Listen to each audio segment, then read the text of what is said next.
The Twins finished their last homestand with a 3-game sweep. They're hoping to start this homestand with a 3-game sweep over the Chicago Cubs. And welcome indoors, Bert Blythe and Dick Bramer. Another Twins telecast coming your way on My29. And what we've seen, Bert, from the Twins at home here, are the signs of a very, very good baseball team. Well, you know what, Dick? For the first time this season, the Twins are 3 games over 500. Yes, they had coming off a very good road trip where they were 5-1.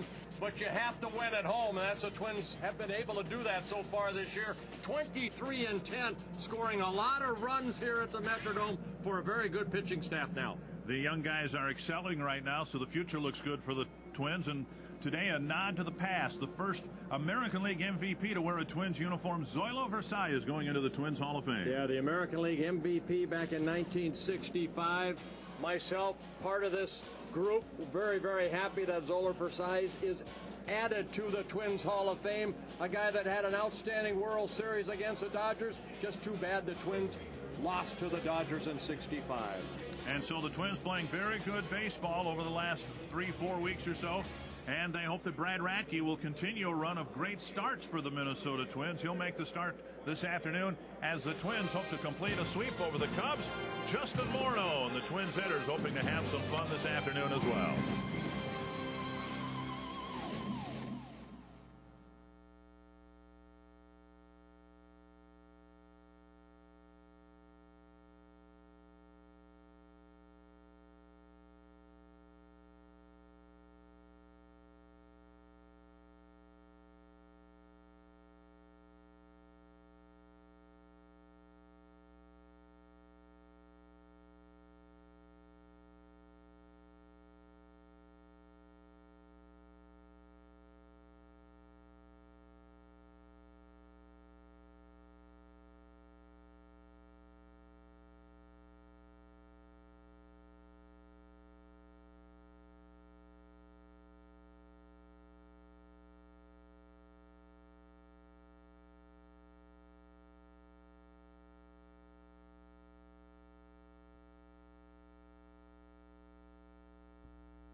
Welcome back to Twins baseball on My29 as the Twins look to complete their sweep of the Chicago Cubs. Hi, everybody. I'm Jim Rich. And after scoring just 1 run in the first 2 games of this series, the Cubs are getting serious today as they've brought back a big bat in their lineup. Derek Lee is back, last year's NL batting champ. and really had ridiculous numbers with 46 homers and 107 RBI. Now he's coming back after fracturing his right wrist on April 19th. He's had only one game of rehab with the Iowa Cubs, but with a couple of injuries last night to the Cubs, they needed him now, so he will be in the lineup today, batting third and DHing for the Cubs. Meanwhile, Brad Radke will get the start for the Twins as he looks for win number 6. First pitch coming your way next on My 29.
My29-WFTC is presented by Menards. Save big money at Menards. By DQ and the DQ Grill and Chill and the Caramel Chip Cheesecake Blizzard. And by your local Northland Ford dealer.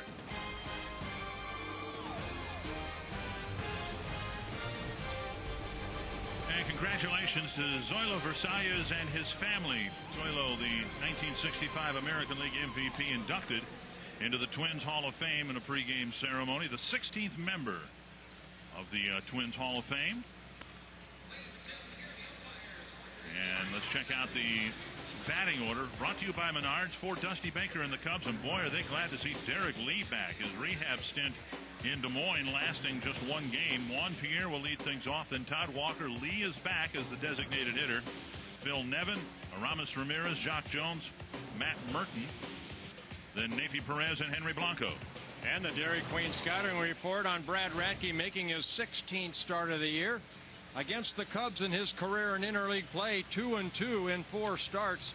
Very good 3.12 ERA, and one of those wins coming against the Cubs back in 1998. Remember, that was a year that Kerry Wood came out, and everybody was talking about Kerry Wood pitching this ballgame. Well, it was Brad Radke that ended up shutting out the Cubs in that ballgame. Brad with 10 career shutouts, making his 16th start his 365th major league start. The Twins out in the field. Brought to you by Northland Ford.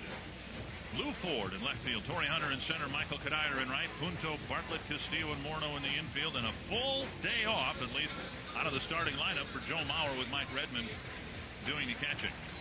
Yeah, that Radke Kerry Wood game, not unlike the game we had Thursday night in Houston, where all the attention was on the other starting pitcher, and the Twins starting pitcher kind of stole the show. Yeah, Brad ended up throwing a 4-hit shutout in that ball game. That was here at the Metrodome against the Cubs. Brad, over his last 4 starts, 1 win, 1 loss. Very good 2.94 ERA. He's been pitching a lot better. Juan Pierre takes up and away, ball 1. Twins have done a good job with Juan Pierre, keeping him off the bases. A bunt foul, 1-1.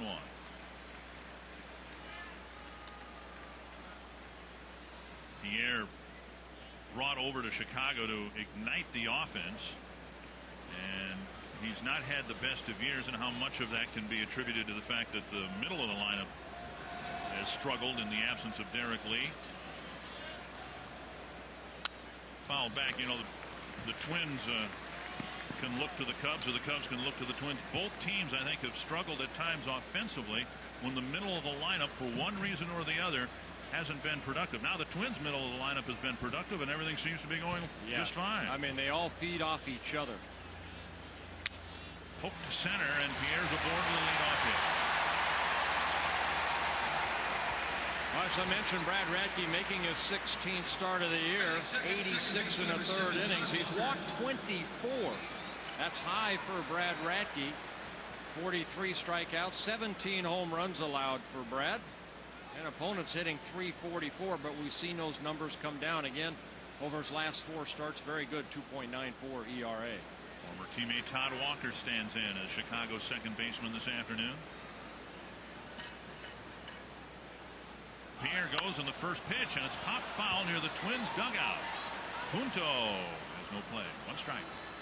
Pierre again, outstanding speed, pretty good jump right there. Maybe a hit and run, maybe a straight steal for Pierre. He has 24 of the 50 stolen bases for the Chicago Cubs. He's been caught 6 times. You can understand the frustration for Dusty Baker and why he might want to put on the hit and run. The Cubs are struggling offensively. Well, the Cubs are 19-8 when Pierre scores a run. So that's the importance of Pierre getting on base. Both Bonser picked off Phil Nevin in last night's ball game. Radke trying to pitch through the first inning here. You saw Bonser there. Poof. Headline in one of the Chicago papers this morning: Cubs go poof against Boof. Fouled away, 2 strikes.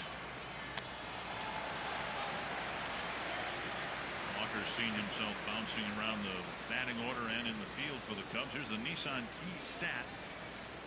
Well, that's not unusual for Brad Radke to give up more hits than innings pitched. It's just that Brad Radke has given up 123 hits this year in only 86 innings pitched. Walker singles to right.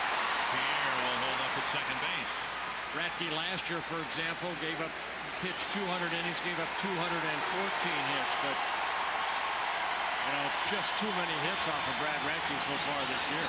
The Cub fans have had precious little to cheer about here in this series, and so they'll cheer for the return of Derek Lee. A 1-game rehab stint with the Iowa Oaks, and in a sense his activation today kind of symbolizes the way the season's gone for the Cubs. He's activated today not because he's ready, but because other players have gotten hurt. Derek Lee, Jim Ritz mentioned last year, the National League hitting champ, hitting at .335 last year. And Radke gets ahead of him, 0-1, a broken wrist. Good numbers against the Twins, and great numbers on the year until he ran into, or Rafael Furcal ran into him and broke his wrist. 1 strike. 1-1. Derek Lee at 6'5", 245 in his 3rd season with the Cubs. Came up with the Padres. He spent time with the Florida Marlins.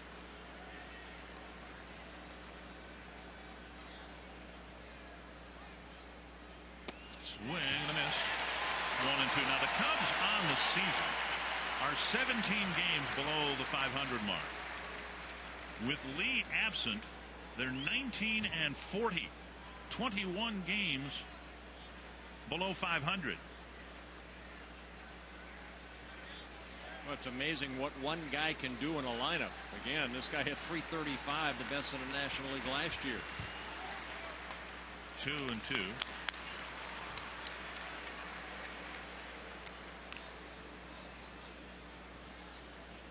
Rackey's given up a couple of 2-strike hits here in this first inning, hoping to get rid of Lee and get through this inning. Brad with a 4-seam fastball, a 2-seam sinking fastball, slider, curveball, and one of the game's best circle changes. There it is right there. Big strikeout for Radke. One away. And the Twins fans out cheering the Cub fans. All right, pulled the string right there on a changeup out over the plate. And Lee just a little bit early swings through it for Brad's first strikeout. So one down, and here's Phil Nevin, who's had a good series. Hitting a home run on Friday and a bunch of singles last night. Nevin coming over from the Texas Rangers in a trade during the season back on May 31st for Jerry Hairston Jr. Just inside a ball. Nevin 4 for 12 lifetime against Radke.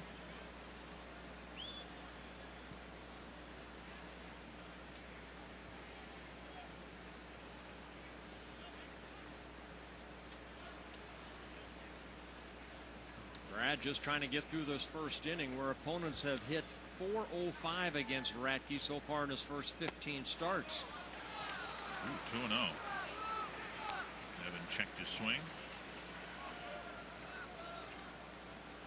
Nevin playing first base perhaps only until tomorrow when the Cubs return to Wrigley Field.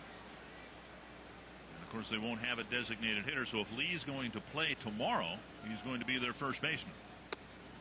3-0 with Aramis Ramirez on deck.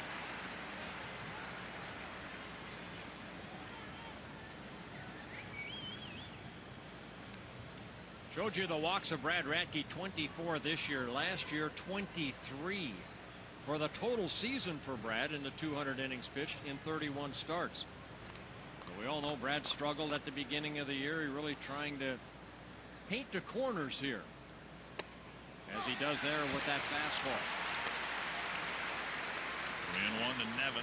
Brad's not like Santana. He's not like Liriano, where he can rear back and challenge him with that good fastball. He'll throw that fastball, but he has to have either side of the plate. He leaves that ball over the middle part of the plate. That's where Brad Radke gets hurt. See if he can get a ground ball right here. There right we go. At the second baseman. Castillo to Bartlett, double play. The Cubs' frustration continues through a scoreless first inning.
seen Radke get through the top of the first inning. No score despite a couple of Chicago hits. In the Menards batting order for the Twins this afternoon: Luis Castillo, Nick Punto, Mike Redmond, Michael Kadire, Justin Morneau, Torrey Hunter, Ruben Sierra getting the start in the DH spot. Then Lou Ford and Jason Bartlett, who's hit in every game since his call-up. And the Dairy Queen scouting report on left-handed pitcher Sean Marshall making his 15th Major League start in his rookie season. After spending last year mainly at the Single-A level in the Chicago Cub organization. He did pitch a little bit at Double-A, but made the club out of spring training, making his 15th start. He's coming off a loss in his last outing, a win against the Cleveland Indians in his last outing, where he pitched 5 innings, 4 runs. Thing about Marshall, he'll throw a lot of pitches in a short amount of time. And he throws a belt-high strike to Castillo. Marshall at 6'7", 205 with a good fastball, hard slider, big curveball. That's his best pitch, and a circle change. To center, hit at Pierre for the first out. One gone in the bottom of the first, and the Cubs out in the field. Some former Twins out there in right field, Jock Jones, and then Pierre and Merton joining him in the outfield. Ramirez, Perez, former Twin Todd Walker at second, Bill Nevin at first, and the former Twin Henry Blanco behind the plate. One gone. Here's Nick Punto. Taking ball one. Punto has become, so far, the everyday third baseman for the Twins with the release of Tony Batista.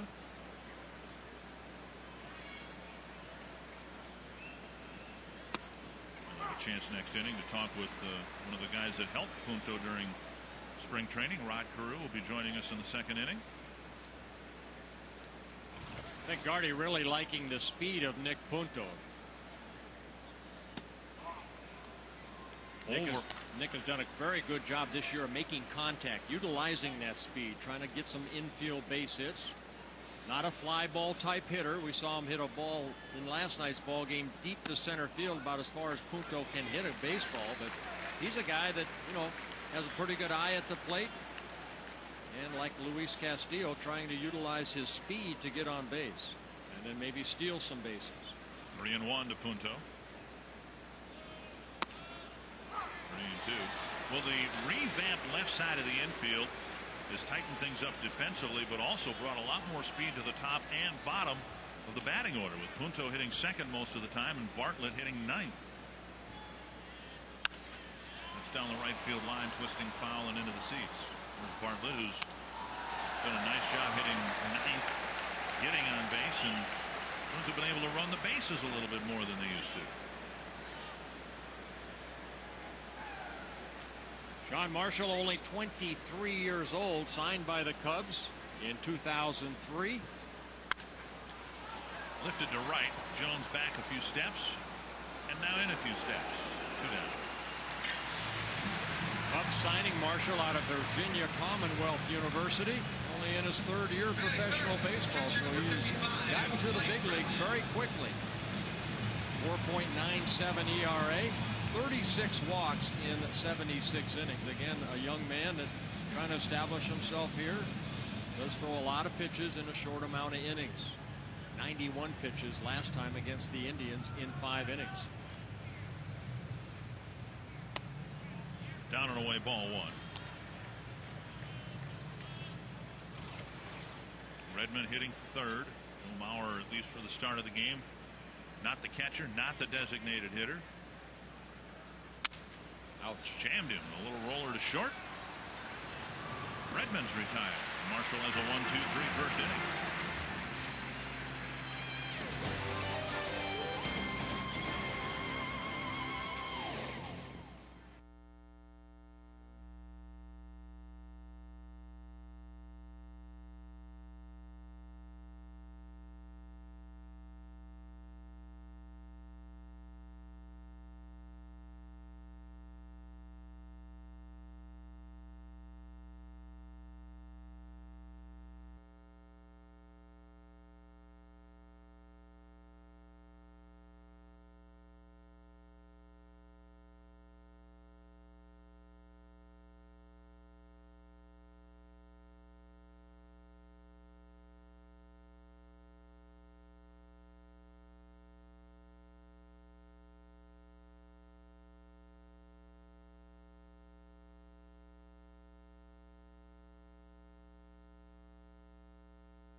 1967 American League Rookie of the Year, 7-time batting champion, first and second base, and he's here with us for the series finale. Rod Carew here in part to help honor former teammate of yours, Zoilo Versalles, as the 16th member of the Twins Hall of Fame. You played with Zoilo, and tell us a little bit about him.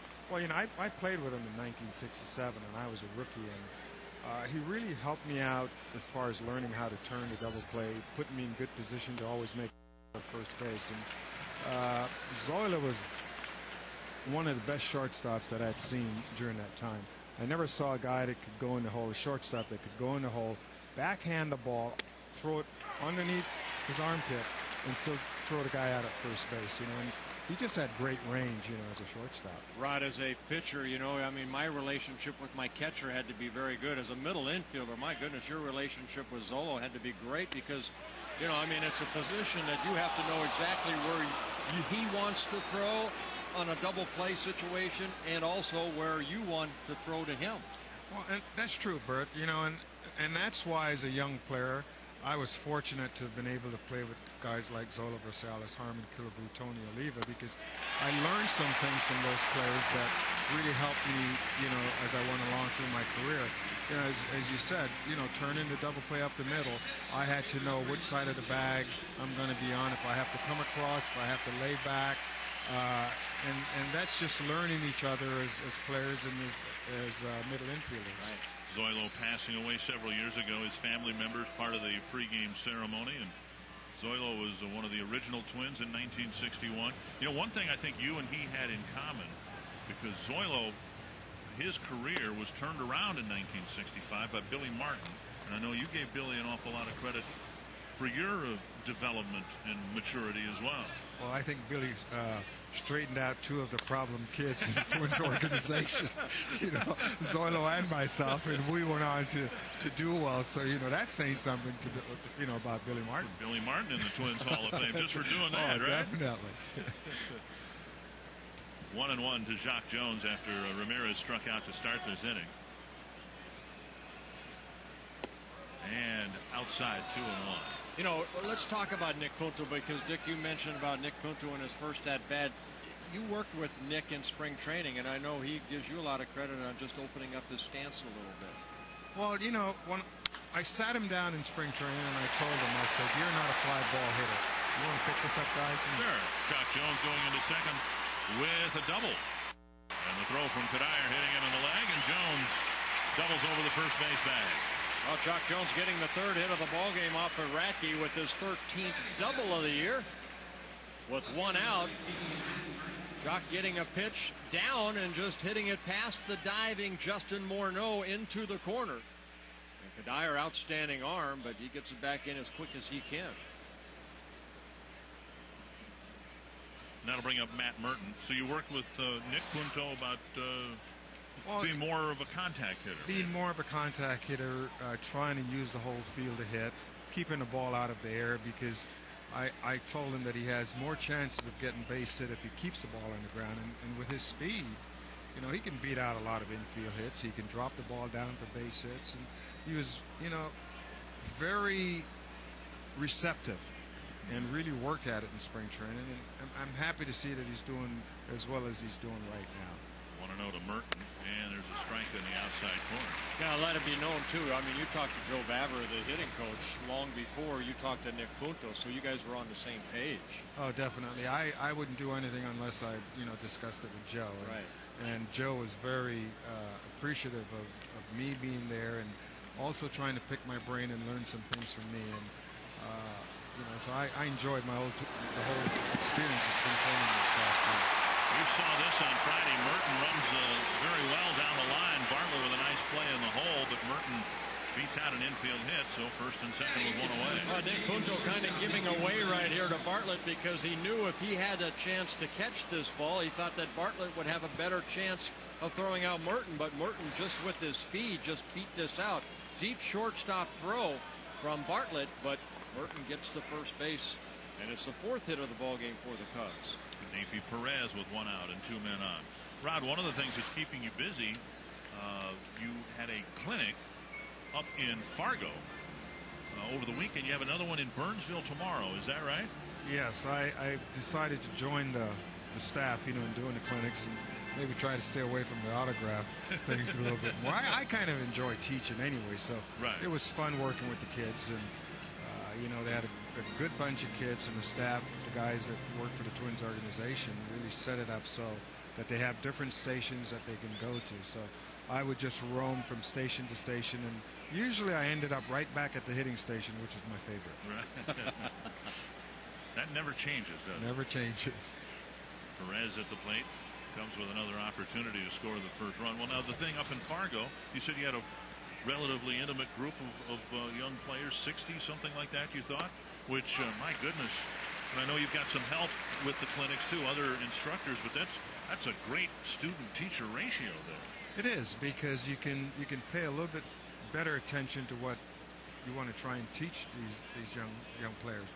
And you know, sometimes when you get too many, you feel like you're just running them through the mill, and that's no good.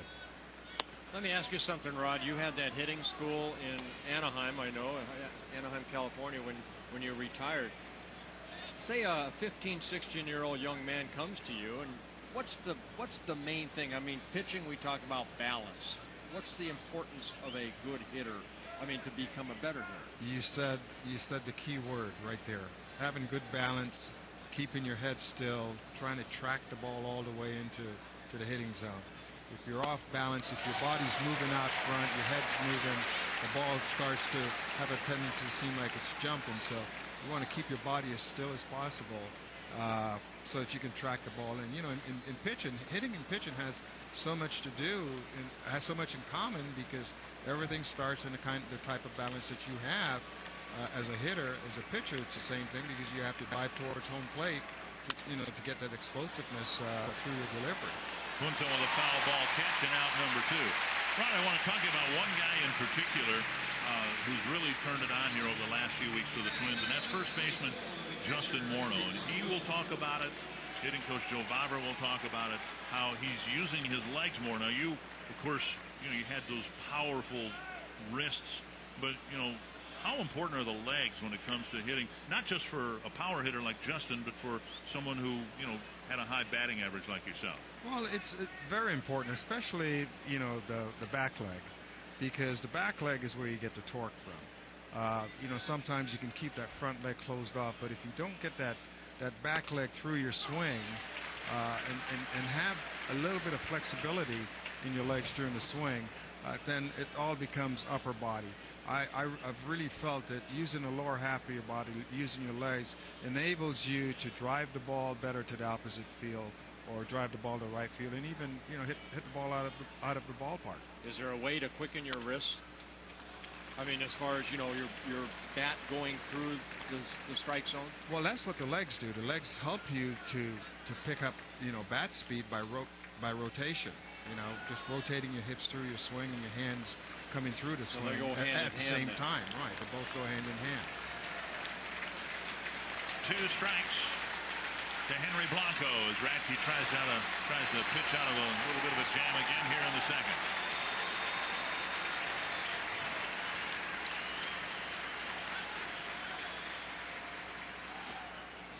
And now 1 and 2. Rod, I'll never forget a conversation that we had, and I think I might have mentioned it before when you did help us out do some broadcasts in Anaheim. You told me one time that at times throughout your career, you picked up the ball so quickly out of that pitcher's hand that sometimes it looked like a beach ball coming into home plate. And I remember I left that conversation, I went, wow.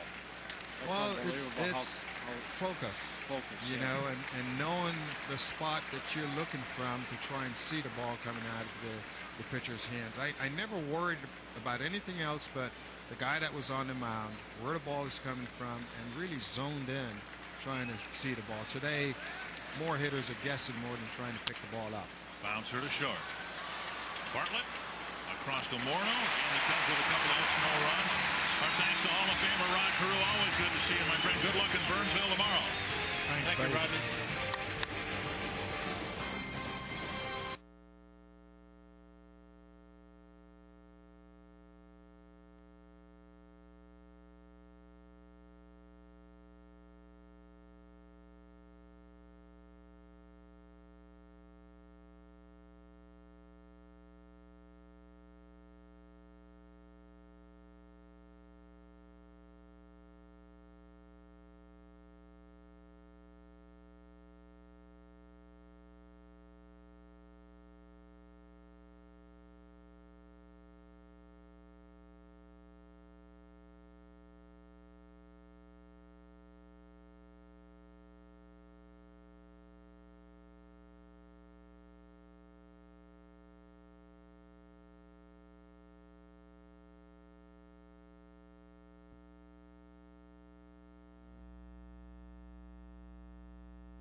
Well, it must be a birthday right there. Circle days until her birthday, but you're right. 285 until my birthday. Happy birthday to you, young man. Here's Michael Kadire to start the second inning against Sean Marshall. Up and away, ball one. It'll be Kadire, Morneau, and Hunter trying to get the first run on the board. Cubs have had 4 hits against Brad Radke, but nothing across. And Kadire with a swing and a miss. 1-1.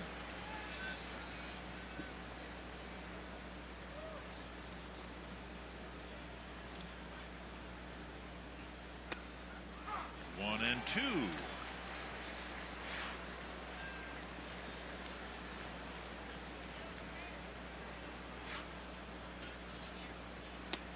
Kadire strikes out for the first out of the second inning. Well, there's that strikeout pitch, that curveball. First strikeout for Marshall. WFTC 29 dug deep inside their video vault and hauled out the best of The Simpsons. This summer, every night at 6 and 6:30, watch the best of The Simpsons. My29 has every episode from every season, so there's something new every time you watch. The Simpsons, weeknights at 6 and 6:30 on My29 WFTC. Here's Justin Morneau taking a strike on the outside corner. Morneau, the only left-handed batter in the lineup facing Marshall. Sometimes managers like to do that just to give the left-hander on the mound a little bit different look as he looks toward home plate. In this case, it's because Morneau's been hitting everything. Right-handers, left-handers, day, night, home, road. Well, Marshall against left-handers this year has done an outstanding job. Left-handers hitting only 178 off of Marshall, where right-handers are hitting 261. Another good curveball right there. 1 and 2. Morneau flexes that right hand. To the swing and a miss.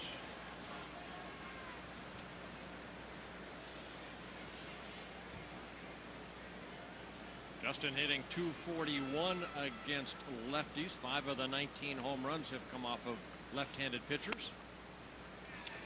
2 and 2.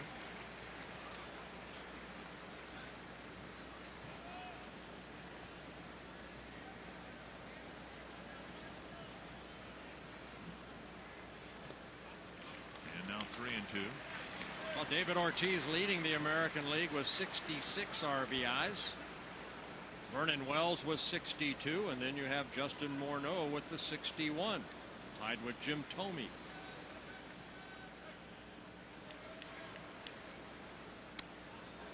And Morneau draws a walk, first base runner for the Twins.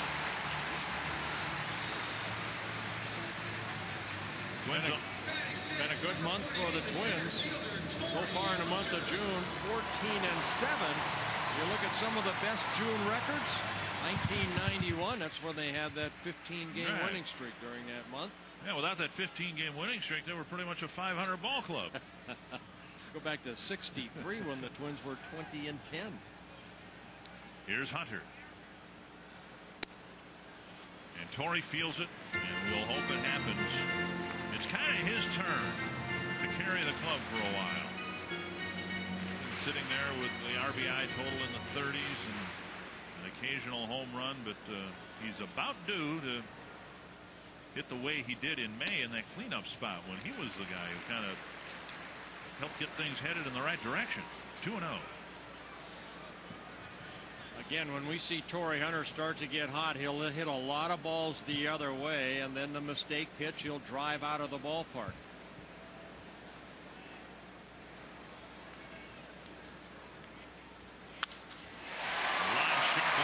First Twins hit, and Morneau will round second on his way to third after the bobble. He's safe.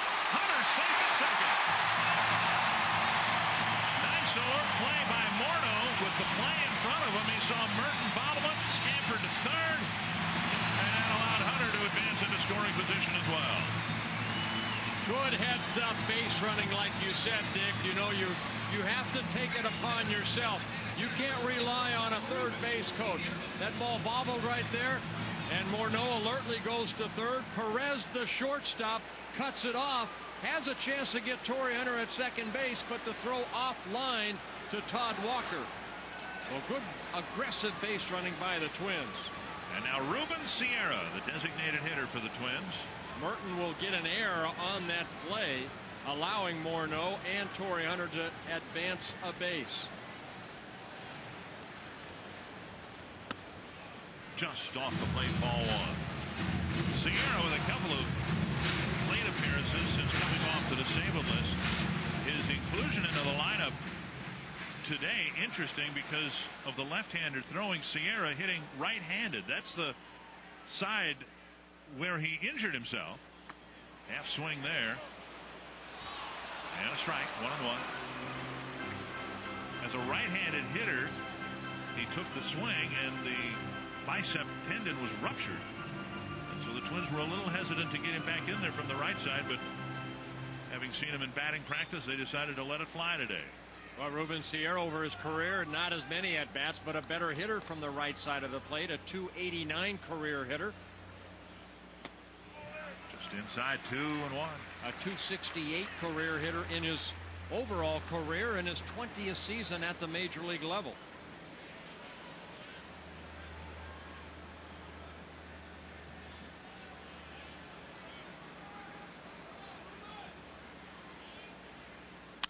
To center, down for a hit. Morneau scores. Hunter coming behind it. Here's a throw from Pierre. Hits the mound, and Sierra drives in two with a single.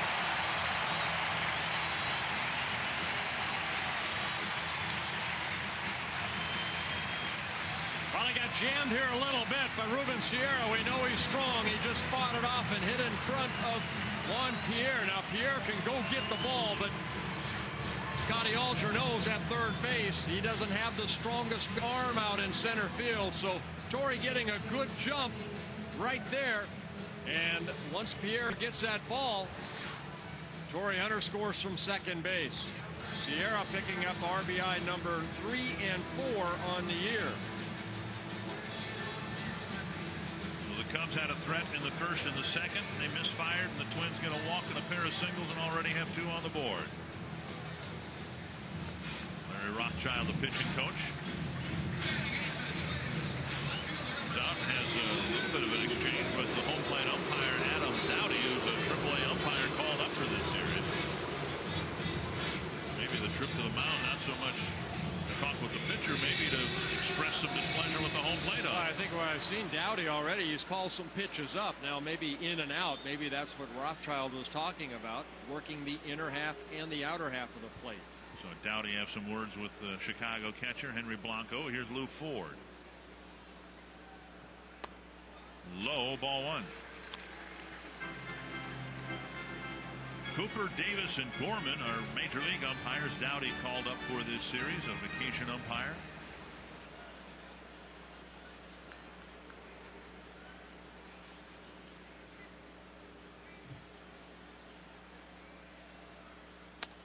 Strike on the outside corner, 1-1. Always talk about getting ahead, strike one. Well, Marshall has faced 8 batters. He has fallen behind 1-0 on 6 of the 8 he has faced.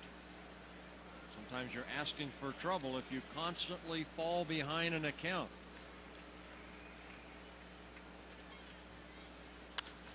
It's a long way, but a foul ball into the seats.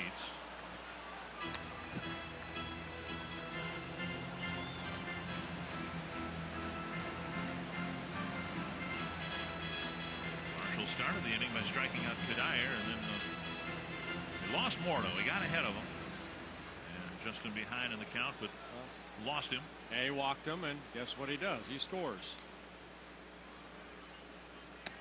On the outside corner, second strikeout of the inning, 2 away.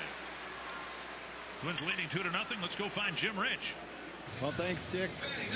Jason Bartland, since he's been called up, he's been on an 11-game hitting streak, and I talked to him this morning, and he said when he got called up this time, he didn't try to put pressure on himself. And then when Juan Castro got traded, it took even more pressure off him, knowing that if he goes 0 for 4, he won't be on the bench the next day. But perhaps the most interesting thing he said, that he knows he hasn't done enough yet to be given the job at short. He still has to earn it.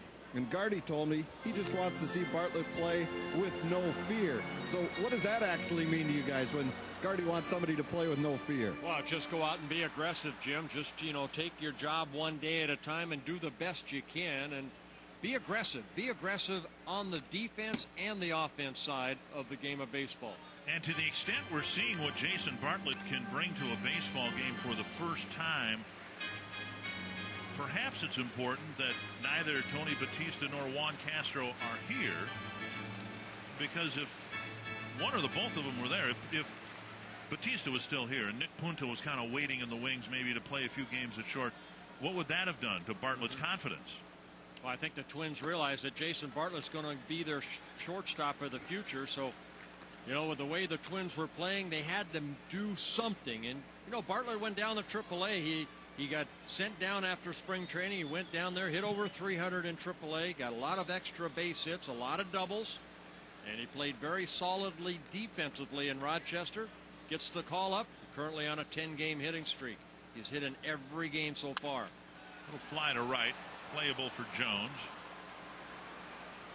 But as they've done throughout this series, the Twins have bunched things together for a couple of runs in the second.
Minnesota Twins baseball on WFTC 29 is presented by American Family Insurance.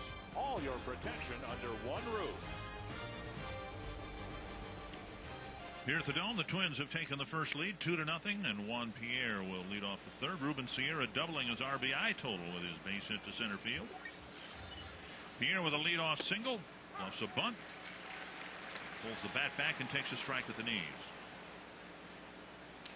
Pierre just stuck the bat out and lined a single to center field to lead off the ball game. Got as far as second base.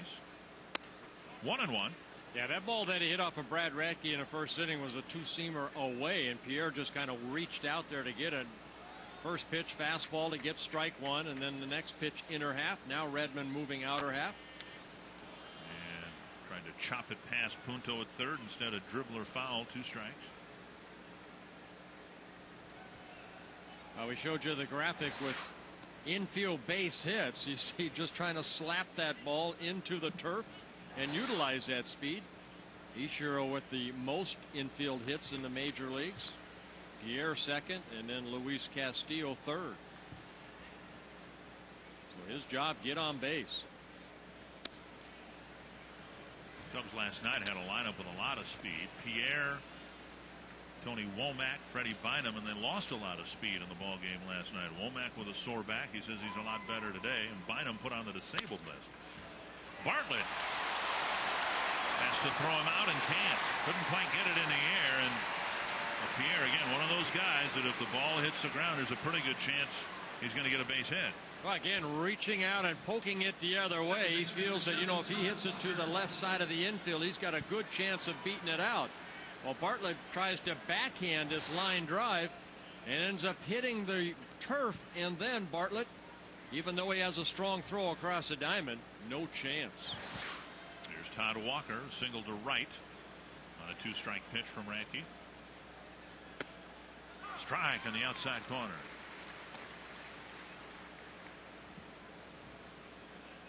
Mentioned the Walker's hit in a number of different spots in the Chicago batting order. He's playing second base. He's played some first base. Was the designated hitter on Friday.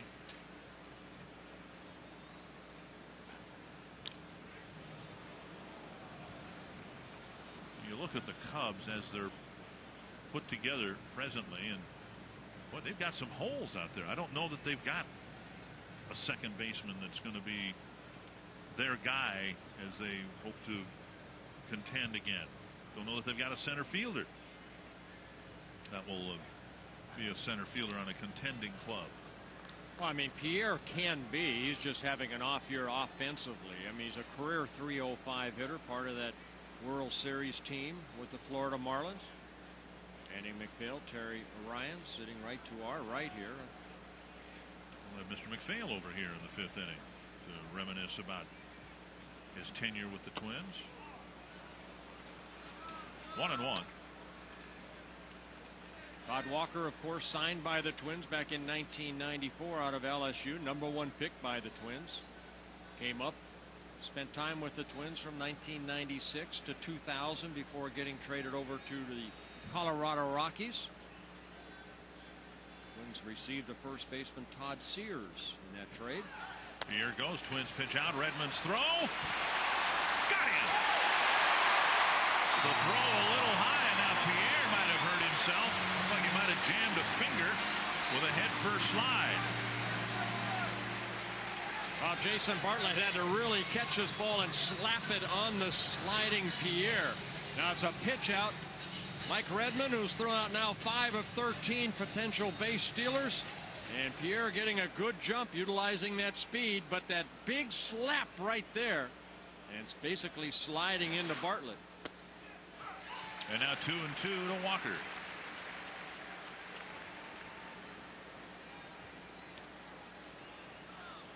Pretty good number for a backup catcher. You know, Mauer's numbers are good.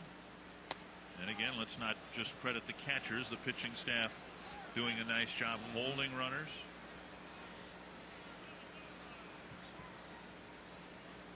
Even that pitch out was exactly where Mike Redmond wanted it. So credit Brad Radke, almost like an assist. You know, you call a pitch out.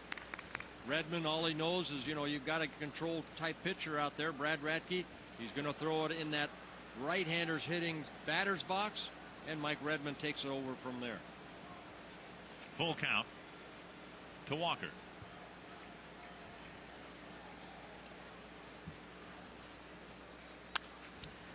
And that's a foul ball that'll reach the seats.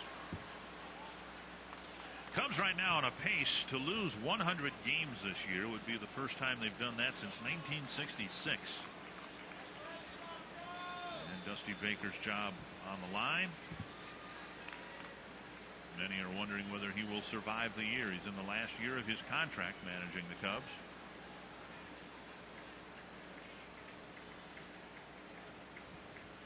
Another 3-2 to Walker. And a walk to Walker. So Radke again unable to retire the first 2 batters here in the 3rd inning. Derek Lee back in the lineup, and he missed a lot of time since this play. Rafael Furcal running into Lee, and he broke his wrist.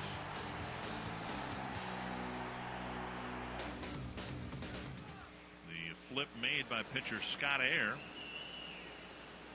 brother of Twins pitcher Willie Air. There's a liner to right, and the first 3 batters reach here in the 3rd inning, with Lee getting his first hit, a single to right. Yeah, it'll probably be a while before Lee really feels comfortable as far as trying to hit the ball out of the ballpark. Good piece of hitting right there, jumping on that first pitch from Radke and lining it into right field. So that throw out from Redmond to Bartlett of Pierre, really a big play so far here with 1 out and a couple runners on. Brad Radke's faced 12 batters, and 7 of them have reached. He got Nevin to bounce into an inning-ending double play in the first.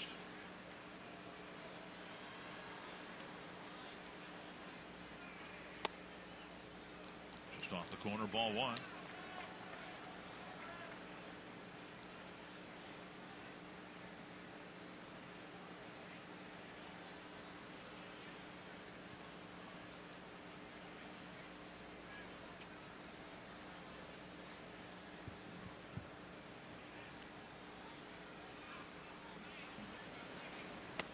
Swing and a miss. We'll mention it again because it really impacts what Dusty Baker can do with his lineup. Phil Nevin is playing first base and not in the DH spot because he is serving as the backup catcher for the Cubs. Michael Barrett serving his suspension. He'll come off his suspension in time to play against the White Sox again next weekend. Well, and the thing is too, now when he's serving that suspension, you cannot add a player. The Cubs are basically playing with 24 men instead of the normal 25-man roster. And you wonder too about the availability of Womack, and Freddie Bynum put on the disabled list to allow Lee to come back today. You wonder whether Womack is even available to play after collapsing in pain during the game last night. Yeah, they labeled him as day-to-day. So today is probably not the day. On the outside corner, out number 2. Well, they got Phil Nevin to hit into that double play to end the first. Here, Brad Radke picks up his third strikeout by shaving the outer half of the plate. Watch Redmond hold that ball right there. Good pitch. And Phil Nevin, a big strikeout for Radke here. Now 2 outs in the third inning. Now Aramis Ramirez.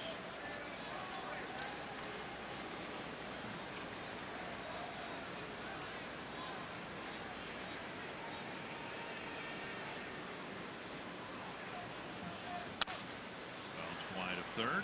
1 strike.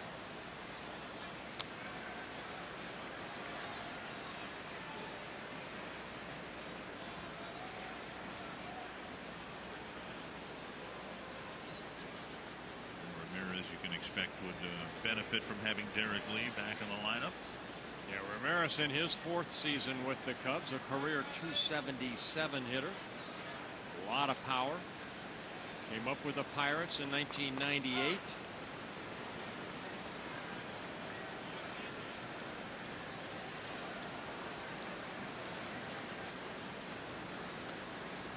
One strike. Now a ball. Ramirez, 27 years old, from the Dominican Republic.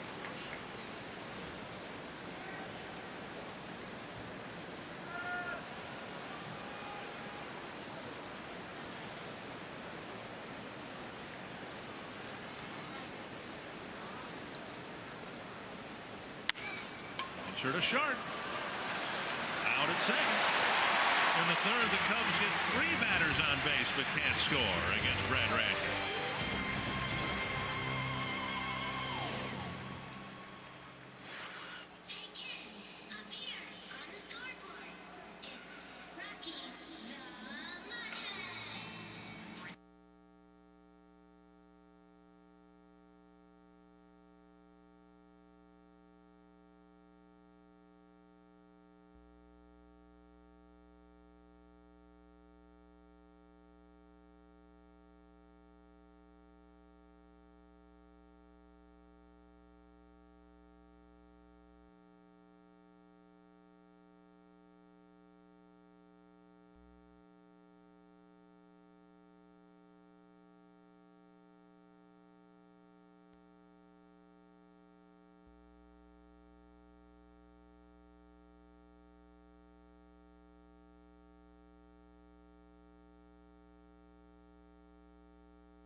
you were in Dumont yesterday. Yeah. You mentioned, now they want to be circled, but I think they want to see your tattoo. Did you buy a tattoo? No. I mentioned yesterday to some people in Dumont, I thought you had a tattoo. I do, but we don't want to see it, do we? No, you don't want to see it. GMC game reset. They're on my buttocks. Here's Luis Castillo leading off the third inning. Whoa. Well, that's the baseball equivalent of James Carville and Mary Madeline right there. That's Mauer and Pryor sitting together. 2-0. And the Twins' number one pick, number one overall pick in 2001 will watch today's game, as will Mark Pryor, apparently. Up and away, 3-0. Yeah, reporters asked Mark Pryor what he thought about facing Joe Mauer, and he said, hey, the young man looks like he's got a good idea up at the plate. Pitches away, he goes that way, doesn't try to do too much. Very impressed with his eye at the plate. Did you get into this big matchup business last night?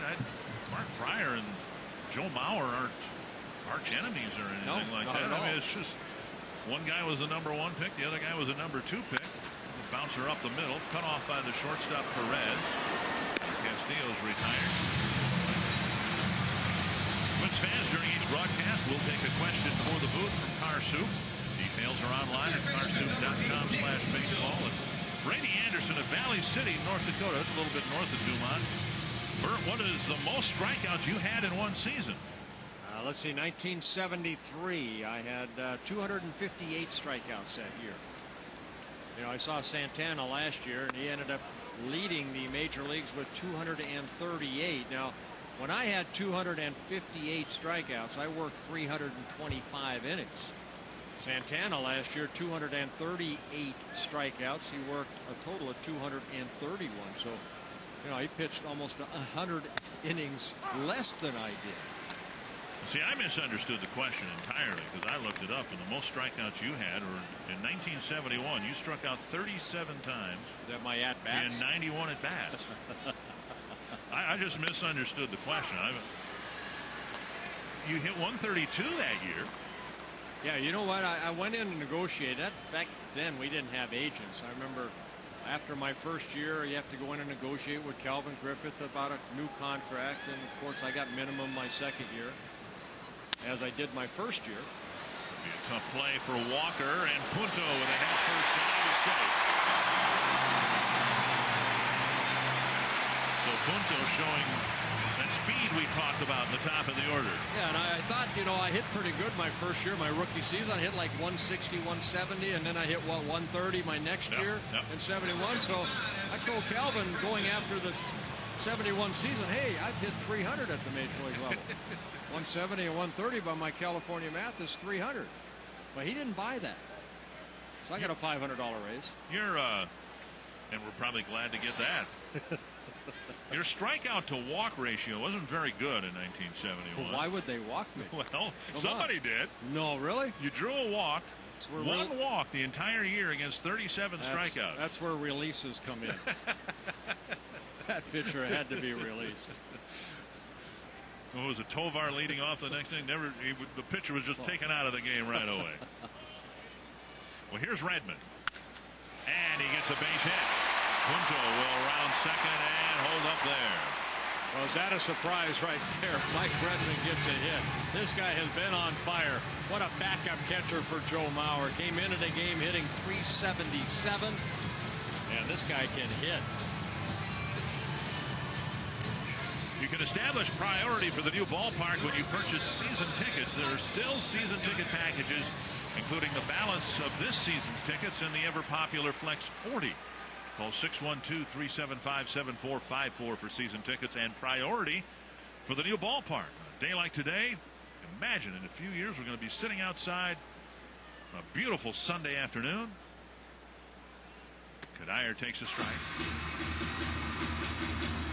Got another nice crowd indoors here. I would guess this is about the size of the crowd that we had Friday night. 34,000 was it? Something like that? A little over 34,000. 42,000 and some change last night. 1-1. Well, Kadire a strikeout victim when he led off the second inning against Marshall. He struck him out on that big curveball.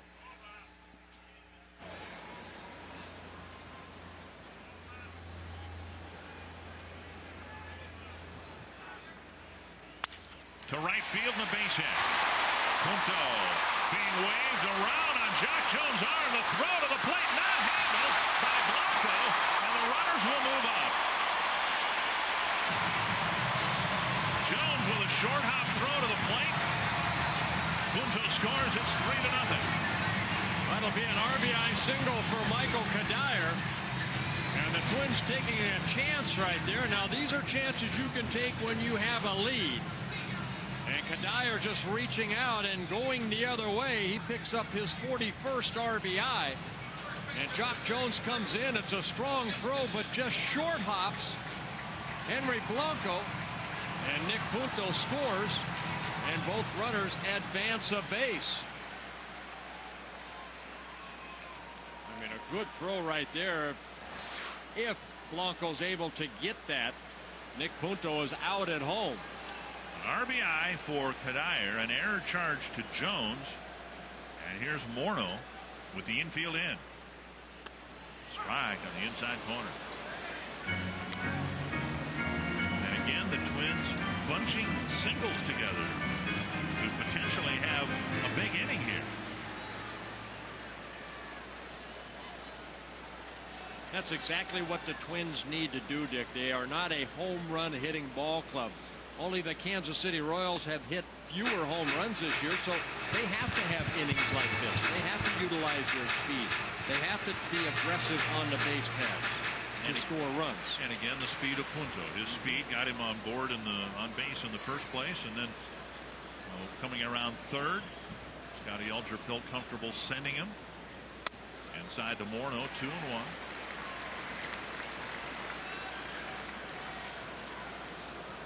Well, while the Twins might not be a home run hitting team, they have a home run hitting first baseman. Looking for number 20.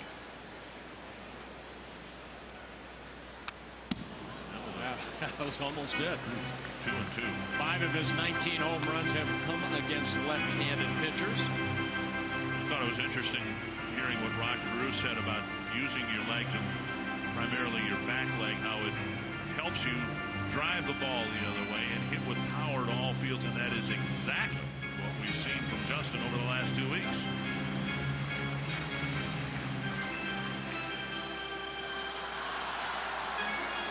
Shortstop Perez to the mound along with Blanco.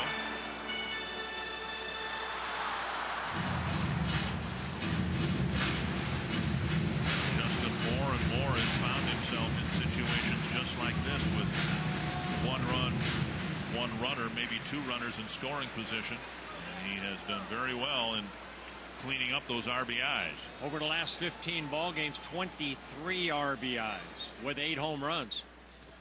Nice dig by Blanco.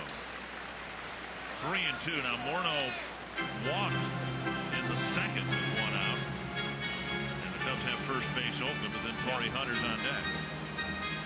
Well, you want to make a good pitch right here if you're Marshall. You don't want to give in to Morneau. Does he come back with the breaking ball? If you walk him, you have a force out at every base with 1 out. Chop to the right side, and it goes through for a hit. Nevin will score with Nevin and Walker looking at each other. Either one could have made the play easily, and neither did. Well, this is Todd Walker's ball right here. Phil Nevin went after it, but as a second baseman, you have to get out there. You have to get that ball. It's just a high hopper right here. Nevin went after it, but he's looking at Todd Walker. And a big mistake right there for the Cubs. These things don't show up in the scorebook, but boy, that's demoralizing right there when that happens. Morneau will be credited with an RBI, his 62nd of the year. And you're Marshall, and you got a dangerous hitter at the plate. You make a nice pitch, and you get a weak 2 hopper, and it ends up in right field. So 4-0. Still only 1 out. And here's Hunter with runners on the corner. That's a play right there that Nevin probably should have been more aggressive, because with the runner at third, he would have had the best chance at that ball if there was going to be a play at home. But Todd Walker also has to get over there and back up the play. They both stopped. 4 straight hits, and now Hunter, who's singled last inning. Bouncer to short. Perez fumbles it. They only get the 1 out, and another run will score. Just had a tough time delivering the ball to the second baseman, and the Twins have a 3-run inning. And another, earned run right there for Marshall, a play that maybe should have been a double play. Instead, with that little hesitation in the bobble, is a force out instead of maybe the double play. And Michael Kadire scores the 3rd run of the inning. So Torrey Hunter picking up an RBI, his 40th of the year. Roberto Novoa warming up. Here's Sierra. Strike. Sierra dropped a single to center, scored the first 2 runs of the game last inning. At bats so infrequent for Sierra because of the injury. A 1-for-1 afternoon has raised his batting average 42 points. There's an old baseball saying, you never want to give the other team more than 3 outs. Well, the Cubs so far looks like, with that last out coming somewhere this inning, they will give the Twins 5 outs this inning. The Twins have taken advantage of it. 2 strikes to Sierra. Checked with Ron Gardenhire, by the way, before the game, and he did not have an update on another batter who might have been in this designated hitter spot, Rondell White. The Twins, as of 20 minutes to 1 today, did not have an update on White's shoulder.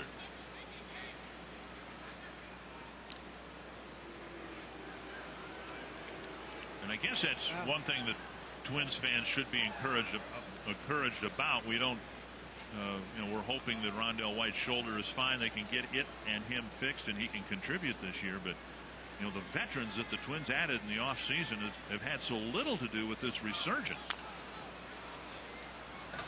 It's been the young guys, the inexperienced guys, the Mornos, the Mauers, the Kadires, Kubel, Bartlett now.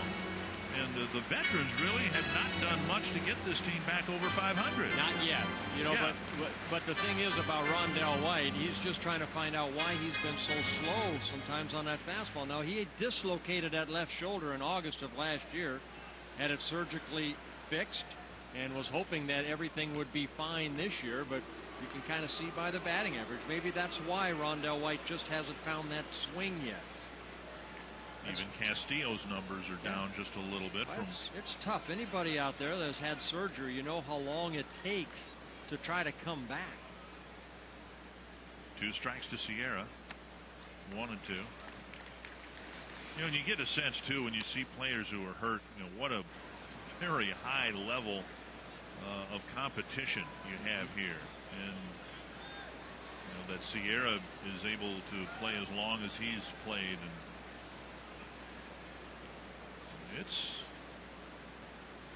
a guy like Rondell White had a very good career going, but just one little thing retarding his swing, and suddenly in his at bats the pitchers have had the edge. Yeah, you'd like to go out there and be healthy every year. You have to learn to play with a little bit of pain, but how much pain can you tolerate when your shoulder is bothering you? How good is your swing going to be? That's been the biggest frustration for Rondell White. He wants to contribute. Like you mentioned, this guy's a career 280-plus hitter in the major leagues. He just has not contributed as much as he'd like to yet.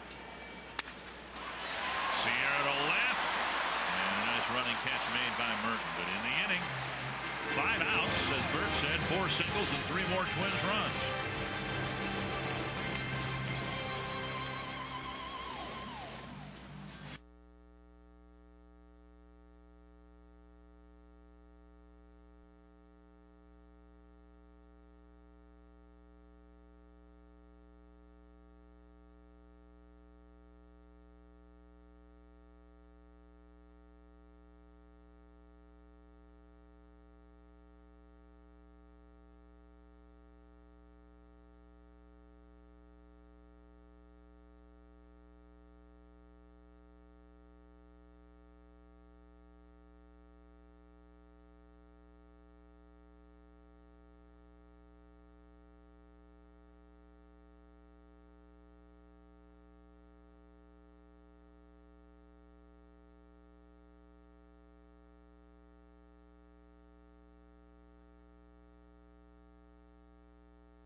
north for Freedom Week, which starts tomorrow. FSN Live Twins pre- and post-game shows will originate from various National Guard sites throughout the state. Freedom Week will culminate with Operation Home Base, a commercial-free telecast on July 1st, honoring U.S. military serving in Iraq.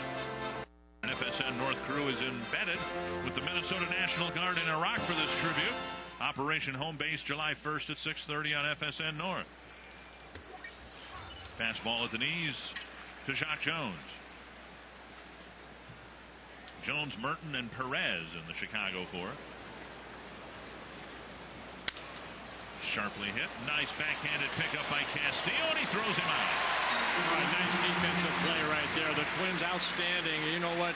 They have won 13 out of the 15 because not only good pitching, timely hitting, but a very solid defensive ball club. Castillo going to his right, sets himself and throws over to Morneau. Good backhanded play. Good play by Castillo. There's Matt Merton. Three-time Rawling Gold Glove winner at second base in the National League. He hits the outside corner. Boy, you can't, as a former pitcher, Dick, when you get runs early, boy, as a pitcher, it just makes you relax. Now Brad Radke with that 5-0 lead, he'll just try to keep painting the corners as he's doing here. And that's the improvement, I think, that we've seen from Radke over his last several starts. And maybe that's why we're seeing more walks. A better job of pitching to the corners and missing away or missing in instead of over the middle of the plate.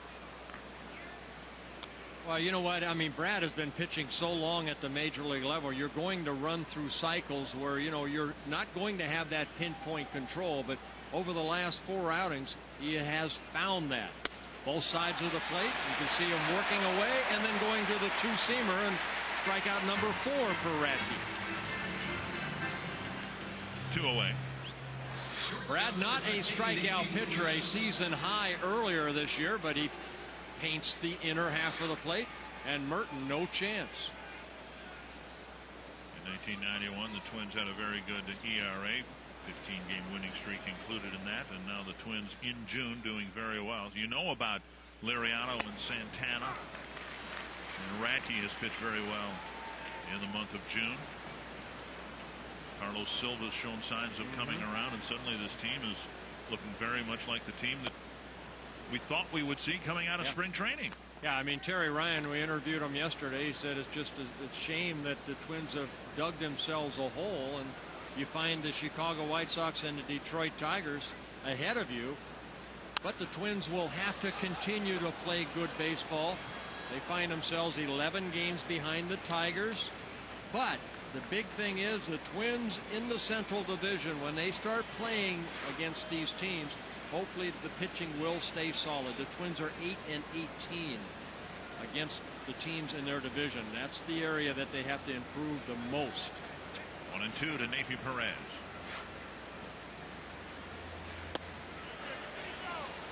No. 2-2.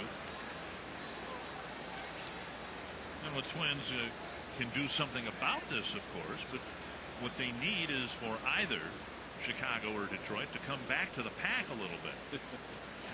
If they're going to win 2 out of 3, it's a moot point. The Twins can play 700 baseball and not get the rest of the way. Strikeout number 5 for Radke. And Radke's best inning, a 1-2-3-4.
Well, you are hereby circle. I like those signs the best. Way to put your face in those holes.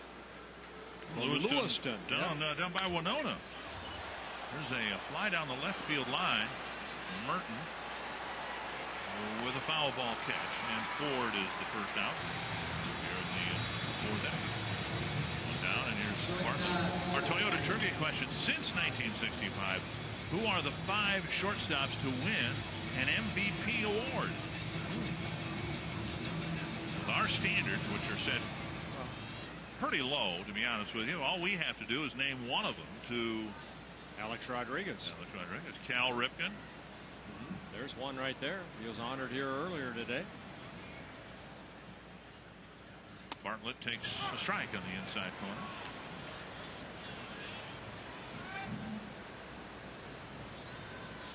Well, the third inning was a tough inning for Sean Marshall. He used 36 pitches to get out of that inning. He had 36 pitches combined in the first 2 innings.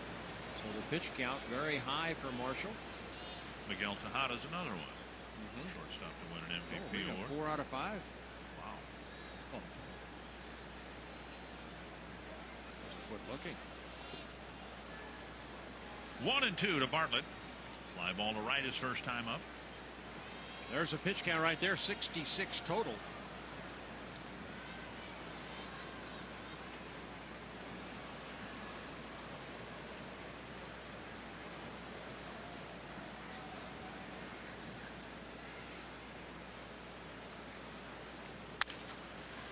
Couple of hops to Ramirez. 2 down. Head on out to the Mall of America tomorrow with baseball legends from the 1965 World Series reunite. Legends from both the Twins 65 team and the Dodgers 65 team will be there for photos and autographs. You don't have to get in between them. There's not going to be any fisticuffs or anything, you know. But after seeing former greats, see the Twins host the Dodgers tomorrow night for the first time since 1965 here in Minnesota. Call 800-33-TWINS for tickets. Here's Luis Castillo taking a ball. Now, you were out in California and you were cheering on the Dodgers in those days. I know you were. Yeah, I was. I'm telling you, when I got drafted by the Minnesota Twins in 1969, I didn't know where Minnesota was. I'd look at a map like you do where little cities do. Where's Minnesota? I didn't know that was a state. Now I do. There are times now where I wonder if you know where it is to this day.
Good start for the Twins, 5-0 Minnesota as they hope to complete a sweep of the Chicago Cubs. Dick Bramer, Burt Blyleven, and the guy in the middle, of course, that doesn't happen. Andy McPhail, always good to see you.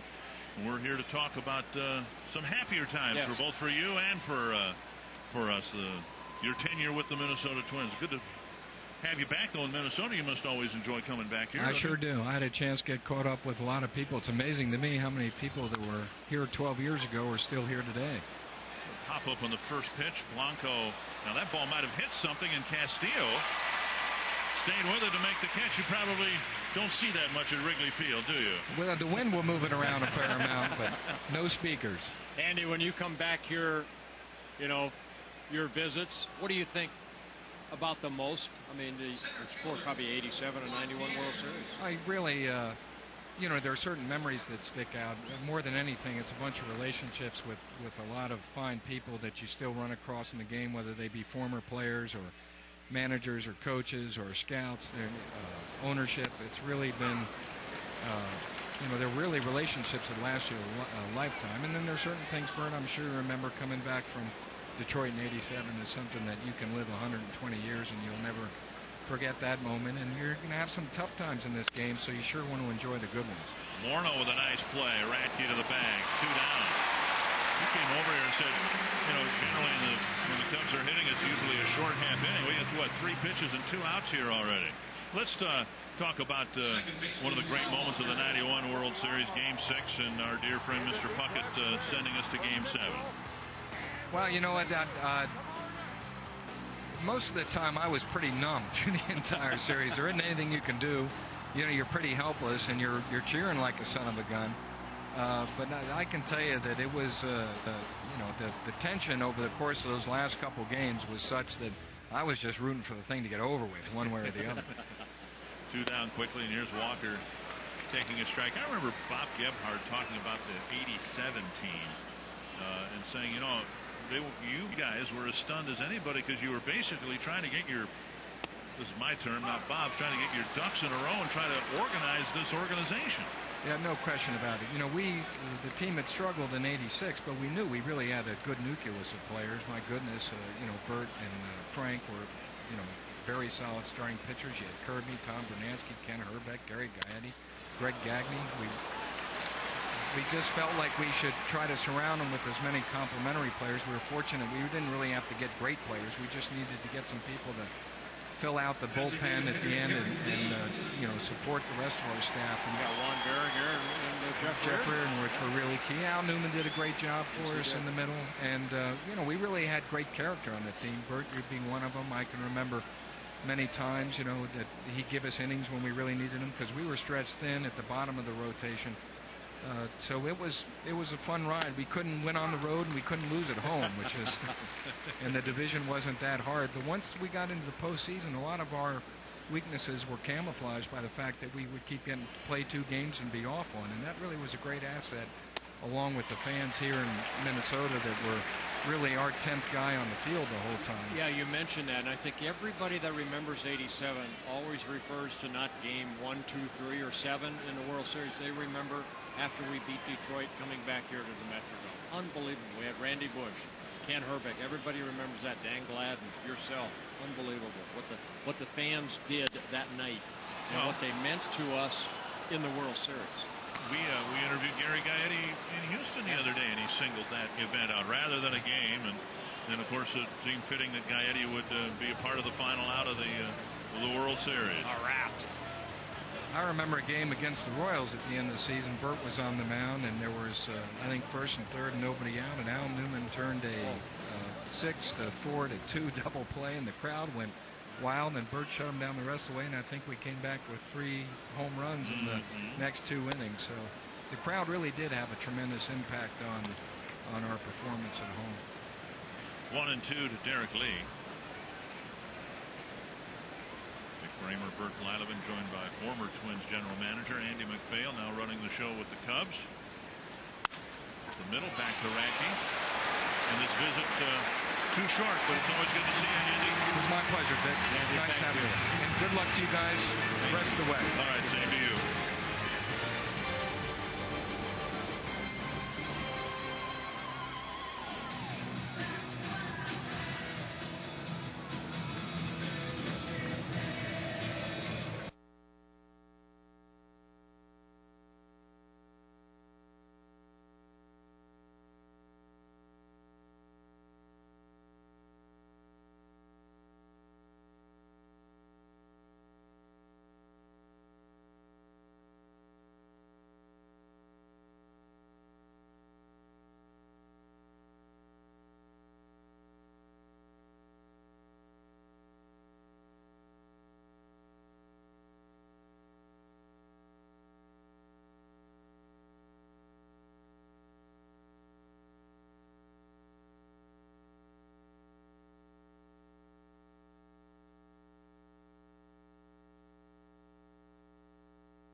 lift his chin up just a little bit.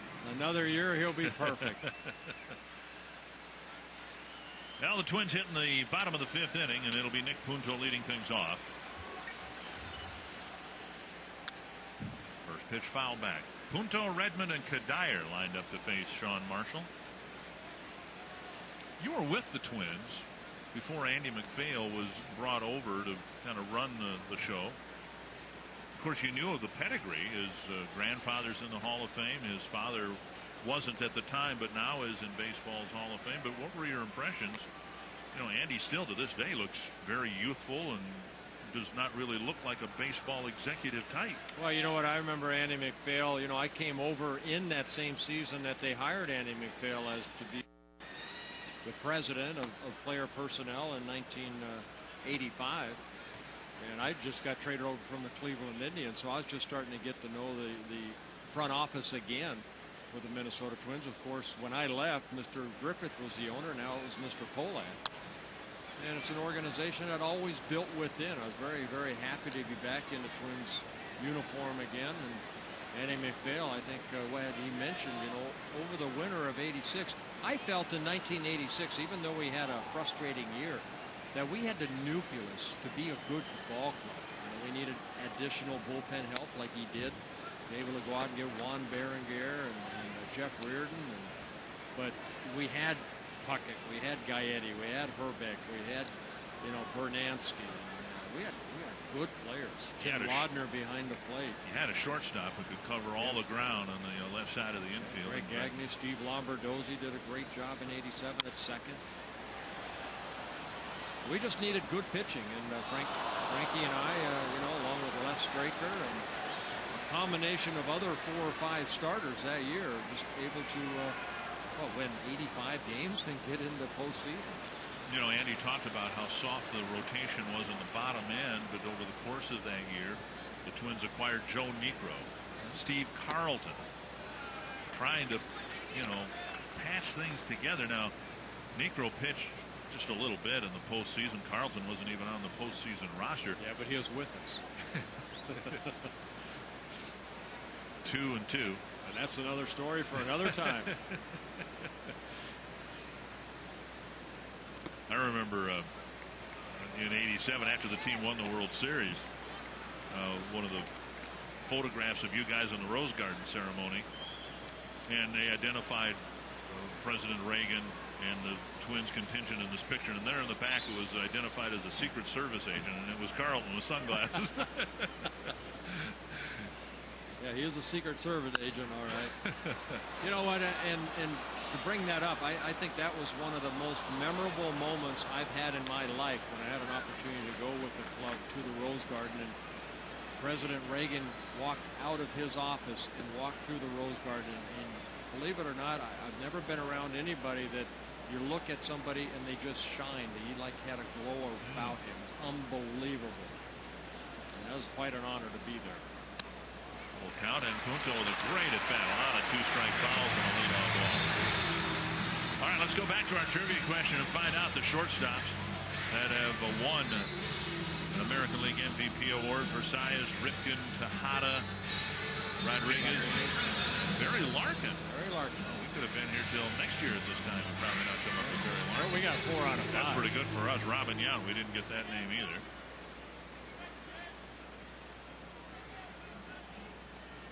But again, our record's intact on these trivia questions. Somebody ought to come up with one that just makes it tougher for us.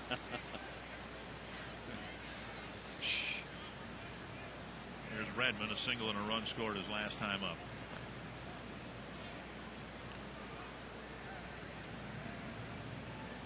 And Punto dives back. Well, the whole '87 season was such a memorable one. And I, you know, as a Minnesota resident, the guy who did some games back then, I remember waking up about a week or 2 afterwards and realize, I mean, that's when it hit me that this really happened, that this team, this area that had been without a championship in a major sport since the Lakers in the 50s, had suddenly won it all. It really took a while, I think, as a fan and as a broadcaster for it to sink in. And I mean, you've gone through it in Pittsburgh in '79, but it had to be pretty much the same for you, didn't it? You know what? as a player, I mean, you go to the ballpark from the middle of February all the way through October, through postseason, World Series, and you end up winning, and you have the parades like we did in Minneapolis and St. Paul, and we ended up at the Capitol but it didn't really sink until we received our rings, to me, the following year. That we did what we were able to accomplish. Unbelievable feeling. Well, here's Redmond. He's got a ring with the Marlins. I was going to say, he felt that feeling too. Probably never wears the ring. I was going to say, he doesn't have a ring. He has 2 rings in one. That thing is huge. It comes with a corkscrew. Larry Rothschild coming out again.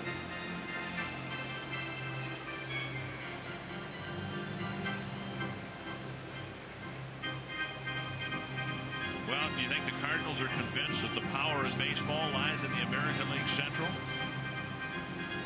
Cardinals have been swept in their 6 games against the top 2 teams in the American League Central, the White Sox and Tigers. That win right there, the 51st for the Detroit Tigers. They are 51-25.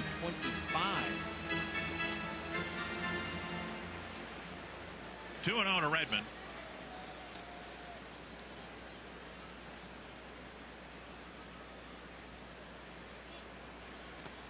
And Blanco digs it out. White Sox play tonight, by the way, at home against Houston. The Indians are losing 4-2. Here the Twins blessed behind the plate in a way that they've never been blessed with Mauer and Redmond. 3-1. And one of the problems in Cleveland is they're very concerned about Victor Martinez. They, at least the other day, they moved him to first base because he's unable to throw people out. Yeah. Some people comparing Victor Martinez now to an American League version of Mike Piazza. Great offensive player, but not so much defensively. And then you realize what the Twins have in Redmond and Mauer. 2 catchers who obviously excel offensively, but do such a good job defensively as well. Well, they call great ball games. You know, the pitchers do a good job of holding on runners, giving them a chance to throw out runners. Punto takes off, and here's a fly to deep right. Jones is there to make the catch, 1 away. A couple of lengthy at-bats here in this 5th inning. That'll get Kadire to the plate. And just to go back to the 87 team, Tim Laudner didn't hit much, pretty good defensive catcher. And then the backup in that 87 team was veteran Sal Butera. And Butera came back for another stint with the Twins, I think, during the course of the 87 season. Yeah, Sal was a great receiver. Now, you know, offensively, he's not going to give you a lot, but boy, he called a great ball game, did a great job. A lot like a Henry Blanco for the Cubs. That type of receiver.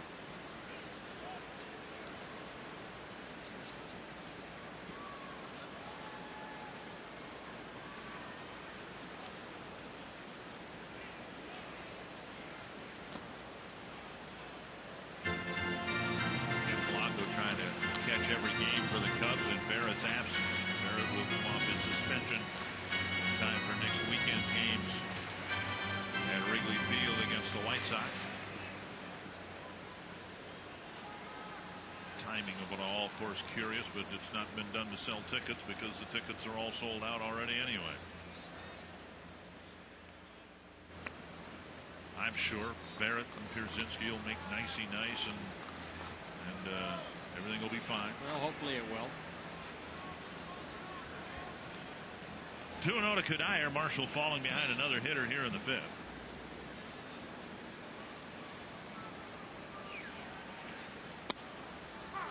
Two and 1.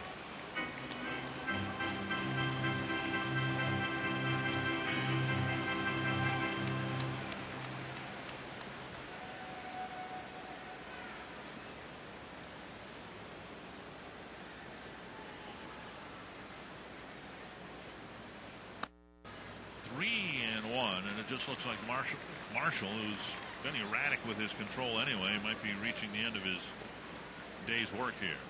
Well, again, Marshall making his 15th major league start in his rookie season. 4 wins, 5 losses, 4.97 ERA coming into this ball game.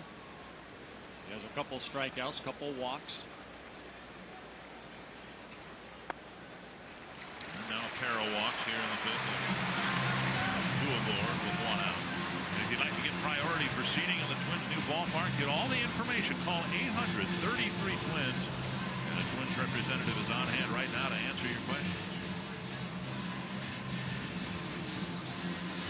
up Morneau. Walked in a run scored, and then he hit a two-hopper that negligently got between Walker and Nevin.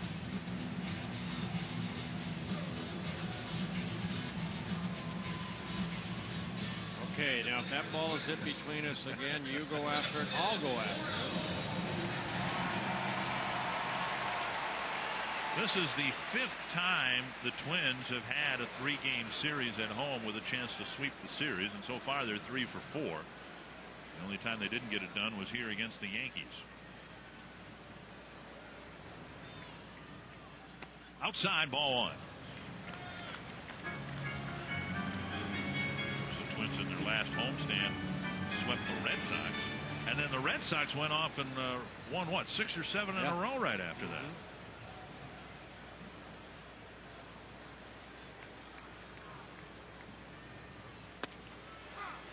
1-1. 90 pitches so far for Sean Marshall, 50 strikes, 40 balls.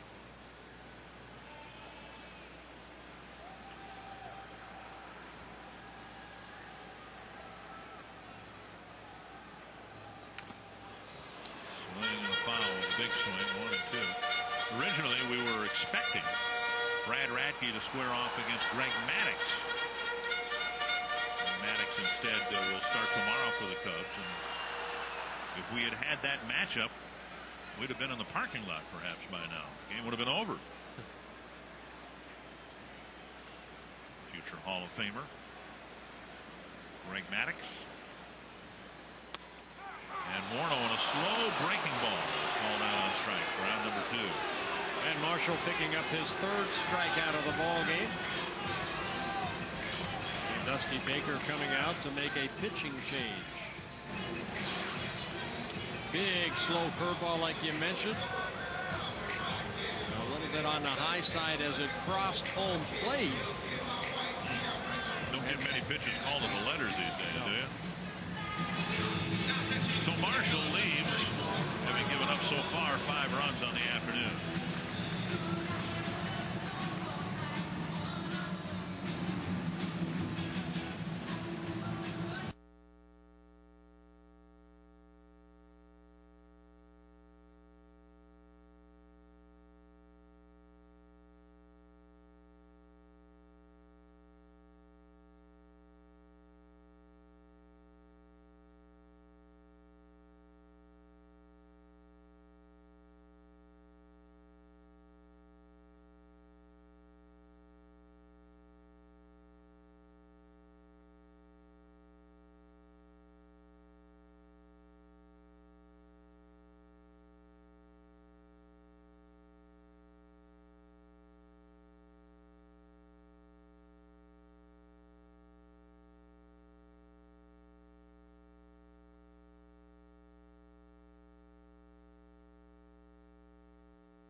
Dogs and cats can live together. You can have a Twins fan sitting next to a Cubs fan. Right now, she's got to be happier about the proceedings, and he is, with the Twins hoping to complete a sweep, and Roberto Novoa coming out of the Chicago bullpen. Novoa coming out for the 25th time. A good fastball type pitcher with a sinking fastball between 93 and 97. Slider, split finger that he uses as a changeup. Half swing, strike 1. That's a split finger right there. Novoa in his 2nd season with the Cubs. Once property of the Detroit Tigers. Came up with the Tigers in 2004.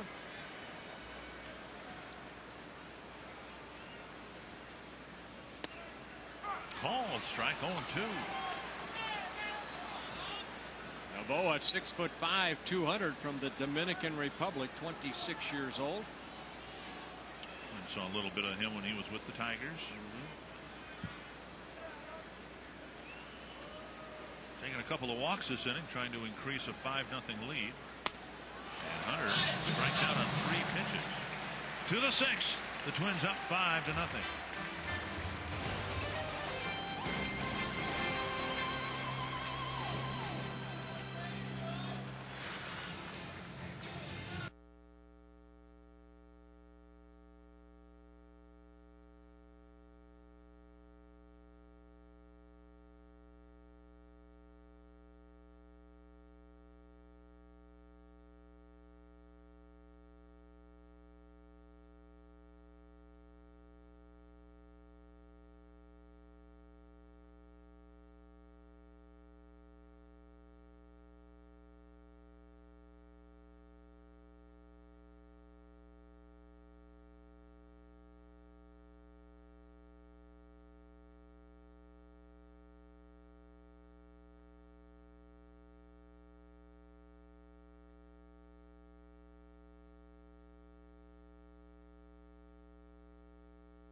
Baseball on WFTC 29 is presented by Dodge.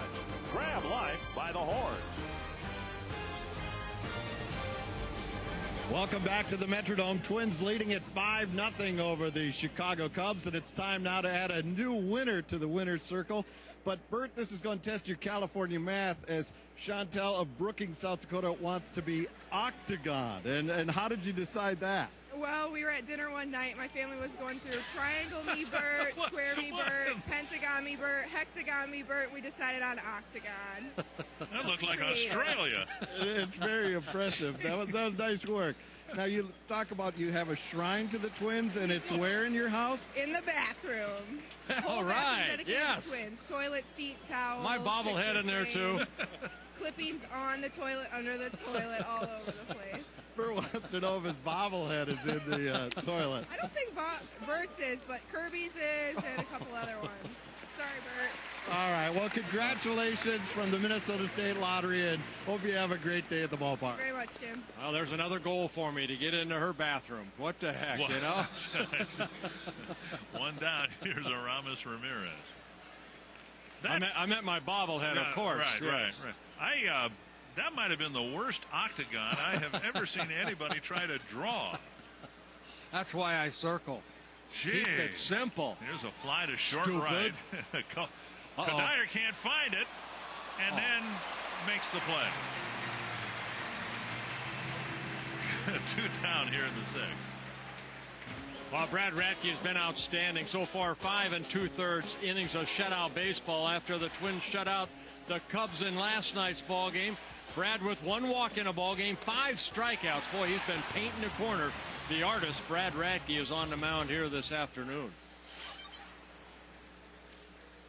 High of 92. That change up at 76 for Brad Radke.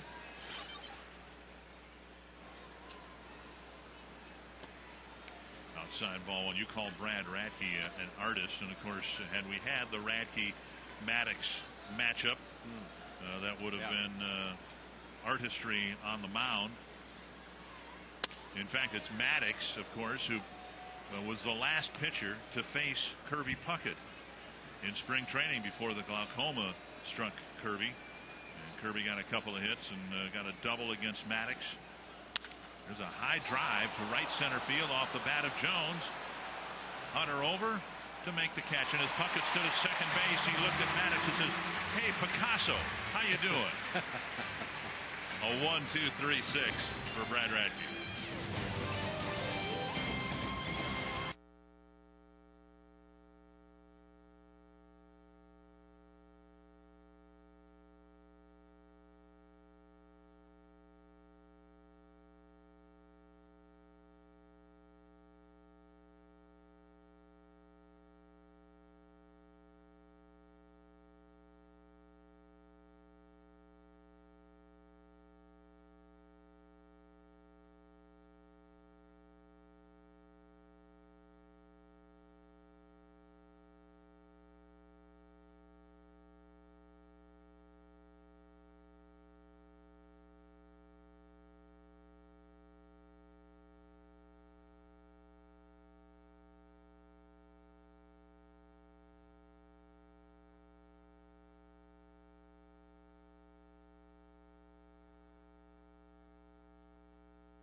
Here, South Dakota. Yeah. Welcome to the game. Good game for the Minnesota Twins, leading 5-0 in Pontiac. Game reset. Seymour No with a single, walk and a run. Brad Radke, 6 shutout innings so far. Ruben Sierra leads off the Twins' 6th against Roberto Novoa. Ball 1. Ruben now hitting as a left-handed hitter.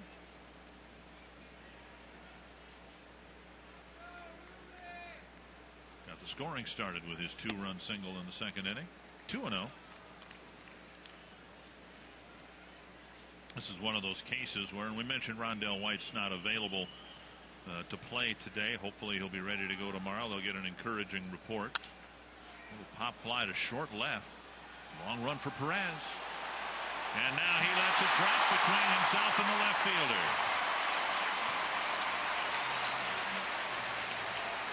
Well, the left fielder, Merton, seemed a little disinterested in coming in and taking charge on that ball, and so it drops for a single. Well, we saw Michael Kadire almost lose that fly ball to right field. Again, hard to track here sometimes during the day. But this is a ball, again, that should have been played properly by the Cubs. Merton comes in. He's not saying anything. And it's a ball definitely that he should have taken care of right here. Perez looking at the left fielder.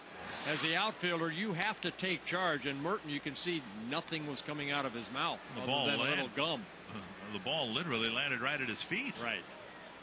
1-0 now to Ford. There's a chance that Minnesota native and former Twin Michael Restovich will get another chance with the Cubs. He's hitting .310, 10 homers, 32 runs batted in for the Iowa Cubs. Also, Burnsville's Michael Wirtz doing nice work out of the Iowa Oaks bullpen. 4-0 with a 2.12 ERA. So maybe some local connections to the Cubs will break through and play.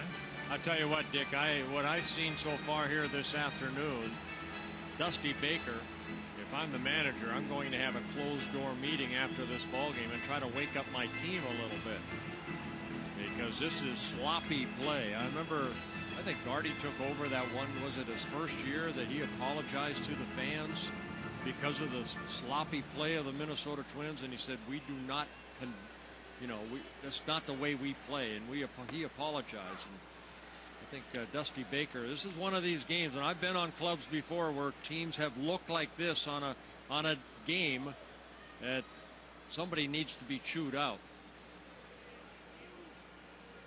This is the major leagues here. Too many mistakes. This one hit up in the air, and Blanco watches it go back. And the thing is, who sometimes, you know, gets the butt end of it is the starting pitcher. I thought Marshall pitched pretty good, but that three-run third inning for the Twins, that's kind of gifted right there, you know. And all of a sudden you're out of the ball game 5-0, and you play the game the right way, the hard way. And this club right now is not playing the game the right way. It doesn't look from where I sit that there are too many guys out there who want the ball hit to them right now. There's ball 4 to Ford. And a couple of men reach here to start the 6th inning. You can get up to the minute news and your regular season tickets today at twinsbaseball.com. Sign up for MLB.TV and the other wireless offers. And don't forget to check the eSaver for a great discount on an upcoming Brewers game. Twinsbaseball.com, where Twins baseball is always on. You know, and to be fair, the Twins have gone through stretches too where, you know, and this year there were times when nothing was going right and balls were, you know, finding seams and extra outs were given away and at bats were given away. But I don't think we ever saw the Minnesota Twins do what the Cubs are doing here. Just lackadaisical plays, and they become base hits rather than, you know, it's the mental errors that I see here this afternoon from the Cubs. Here's Bartlett to right center field. Jones coming in, makes the catch, one away. And it's not everybody, you know. I'm not saying everybody, but as a club, you are everybody. You play as a unit.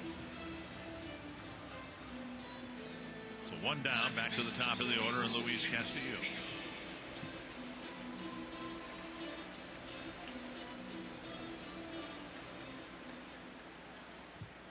And if it's like having a position player out there who isn't good defensively, eventually the ball will find him. And if you've got a player or a couple of players that, I don't hate to use the phrase going through the motions, but I don't know, is that what we're seeing here this weekend from the Cubs? Eventually the ball will find that player or those players. Well, it's just playing aggressive baseball. Being, you know, don't depend on the guy to your left or right or behind you to make the play. Go make the play yourself. 2-0 to Castillo.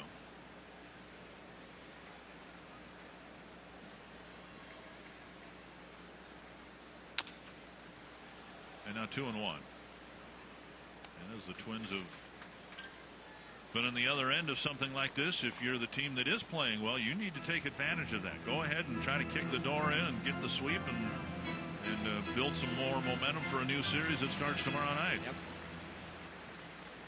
Twins took advantage of some of that play in the 3rd inning. See if they can take advantage of it here in the 6th. 3-1. Now Novoa struggling with his control. Well, Novoa coming into this outing, 19 walks in 33 2/3 innings, making his 26th appearance. 3-2.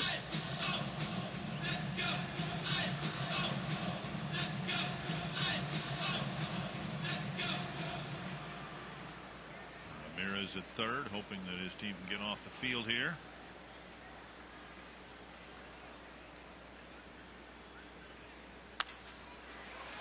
Great stop it short by Perez, but the ball thrown away, and Sierra will score into the dugout, and another run. Now Ford will be held at third base. Castillo should get an infield hit. Perez with a great stop. He'll be charged with an error on the throw. Ramirez kind of went after that ball and then came back toward third base, but he didn't get all the way to third base. And the throw ended up hitting Sierra in the back, but you can see Ramirez, he's got to be on this side of third base, not behind the runner. And an error will be charged to Perez, an infield base hit for Castillo. No RBI on the play, where Sierra scores on the air. Infield in, Punto at the plate. He takes ball one. It's the 3rd error of the ball game for the Cubs here this afternoon. And again, that doesn't account for the two-hopper that got between Walker and Nevin, the little pop fly that started this inning. There's another one. Same spot. And this time Merton comes in to make the catch. 2 away.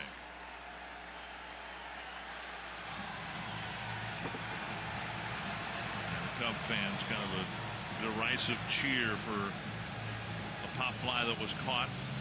And here's Redmond with a chance to drive in a couple more.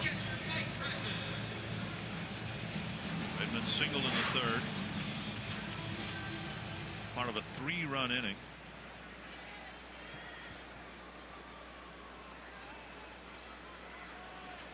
Ford and Castillo aboard in scoring position. Twins have scored 6 times. They've only left 4 men on so far this afternoon. Fouled away.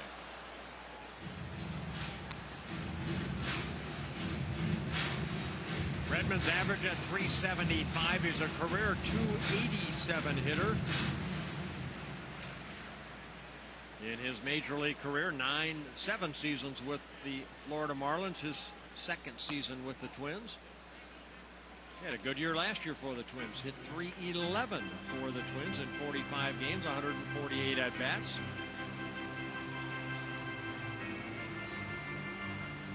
Really enjoys the Twins organization and his role in it. Would like to be around here for a while. Fouled away. We've said it, and maybe we ought to, ask the Carews and the Killebrews when they come join us, because I can't think of a time in Twins history where the Twins have had 2 better catchers than Mauer and Redmond, and I'm not saying that just because they're each hitting .370. Swing and a miss. Redmond's gone. It needs to be a throw, and Blanco makes it to end the inning. But a couple of hits, a walk, another gift run, wrapped up by the Cubs at 6-0.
Oh, thank goodness of Circle. You are here by Circle. Yeah.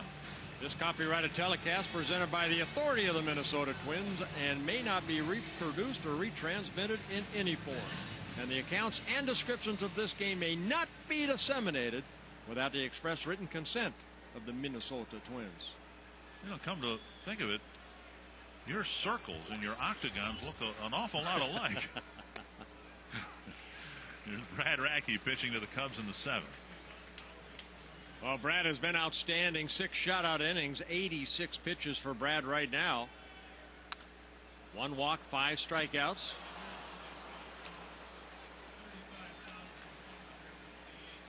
Just over 35,000 the paid attendance here today.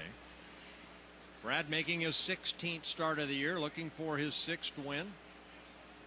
His 142nd major league win, and that's the 6th strikeout for Brad. That ties a season high in strikeouts. 1 gone in the 7th. Here's our Dodge game summary. Well, the Twins getting on the board early in the second inning. Ruben Sierra, 2-run single. That scored Morneau and Torrey Hunter. And Michael Kadire, an RBI, his 41st of the year. That coming in the third inning, the inning that the Twins scored 3 runs. And Brad Radke, he has been sharp here this afternoon. Neifi Perez 0 for 2, taking strike 1. Indians ended up losing to the Reds 4-2. Cleveland started the day 5 games behind the Twins. If the Twins win this game, there'll be 6 games between 3rd place and 4th place in the American League Central.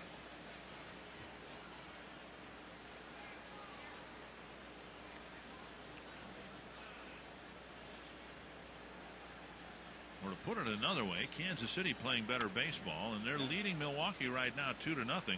The Indians will almost be as close to the Royals as they are to the Twins. Yeah, Kansas City, you mentioned they're playing good baseball. They've won 7 out of their last 10 ball games. It's hard to fathom what has happened in Cleveland. At about the same time, the Twins were 8 games below 500. Here's a fly to left, and Ford was there for the catch, 2 away. And it was just June 7th. The Twins, remember, in Seattle, Carl Everett hit the walk-off home run. And the Twins were 8 games below 500, and the Indians at that time, I think, were a game above the 500 mark. And the 2 teams have gone in completely different directions. I'm going to say, I mean, it's what it always comes down to is pitching. Yeah, you know, the Twins starting staff has gotten a lot better. I mean, a lot better. And you look at the Cleveland Indians, their starters have struggled. Their bullpen is in disarray. Bob Wickman not giving an opportunity to get some saves, and when he does, it just hasn't worked out for him.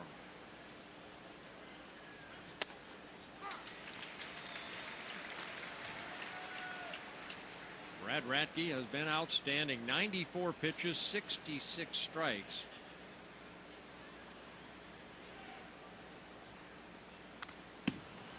Some major defensive issues with the Indians. Only the Angels are a worse defensive ball club. 1-2 from Radke to Blanco.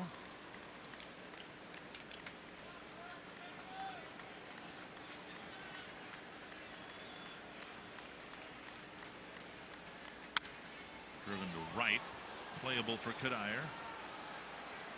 And another 1-2-3 inning for Brad Radke. Cubs were shut out last night, and so far Radke has them stymied this afternoon.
That is Maria Versailles, Zoilo's daughter, one of his daughters, who did such a wonderful job with the pregame ceremony, singing One Moment in Time with Rick Oliva, the son of Tony Oliva, and she's saying God bless America here. Just a wonderful singing voice. Oh, beautiful. Brad Radke with just under 100 pitches, 96. Getting a chat from pitching coach Rick Anderson. Well, the third pitcher for the Chicago White Sox coming into the ball game, it'll be Bobby Howry. Excuse me, the Cubs. I keep saying the White Sox. I'm not used to this interleague stuff. The Twins have enjoyed interleague play. They're 9-2 coming into this ball game. But Bobby Howry, last year with the Cleveland Indians in his first season, signing as a free agent by the Cubs over the winter. Very good 2.91 ERA.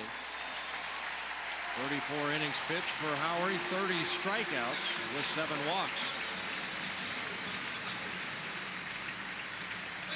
Kadire sharing a chuckle with Henry Blanco, former teammate of his.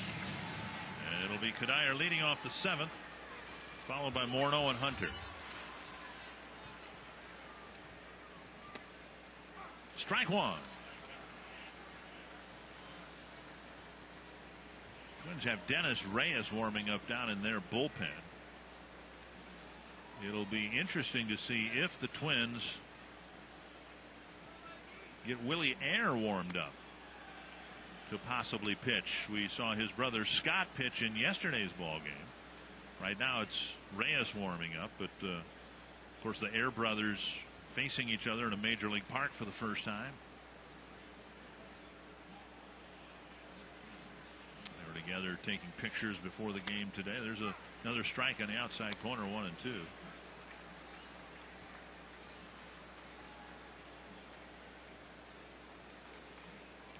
Willie would love to get in there, and there's Scott, who pitched so well for the Cubs in last night's game.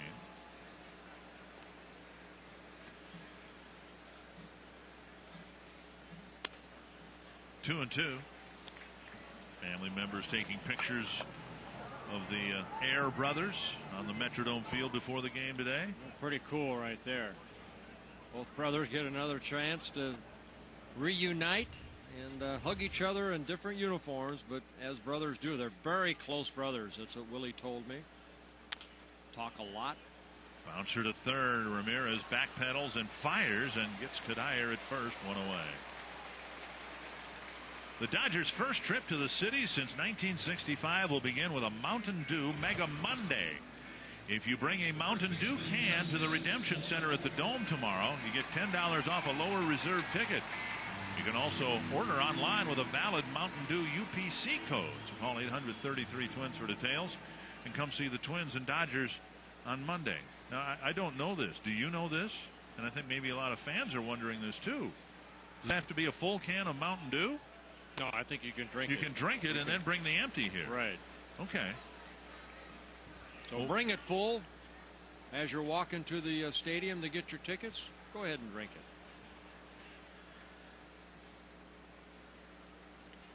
One strike to Morneau.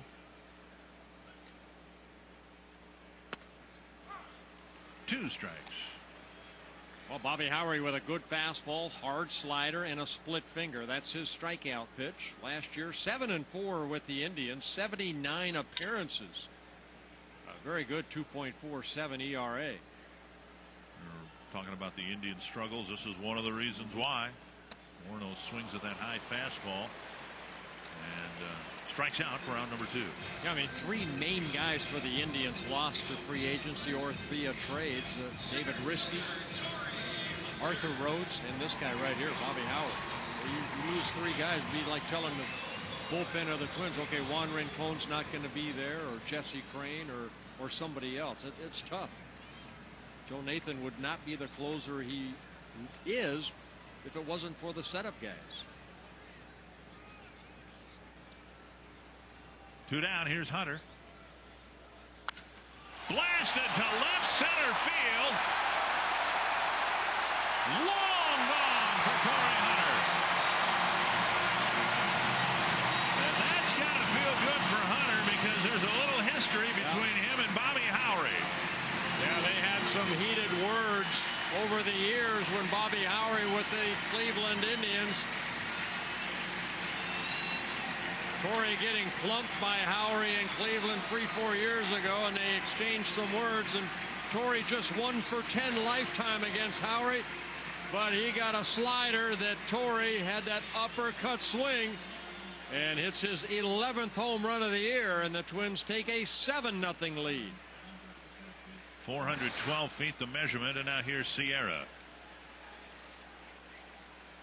Ball 1.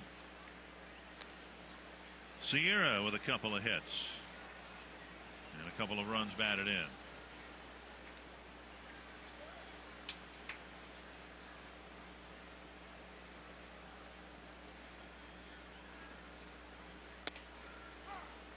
One and one.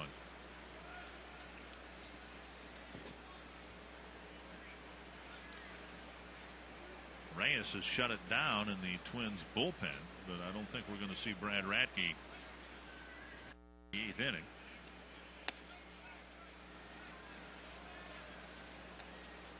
Two and one. Twins have an off day on Thursday, and so the Twins can structure things so that Radke would get an extra day, and maybe he would have a chance here to complete this shutout. We'll see. Just assumed that with Reyes warming up that they were going to bring him into the 8th inning. Right now the rotation for the Dodgers series: Silva, Liriano, and Santana.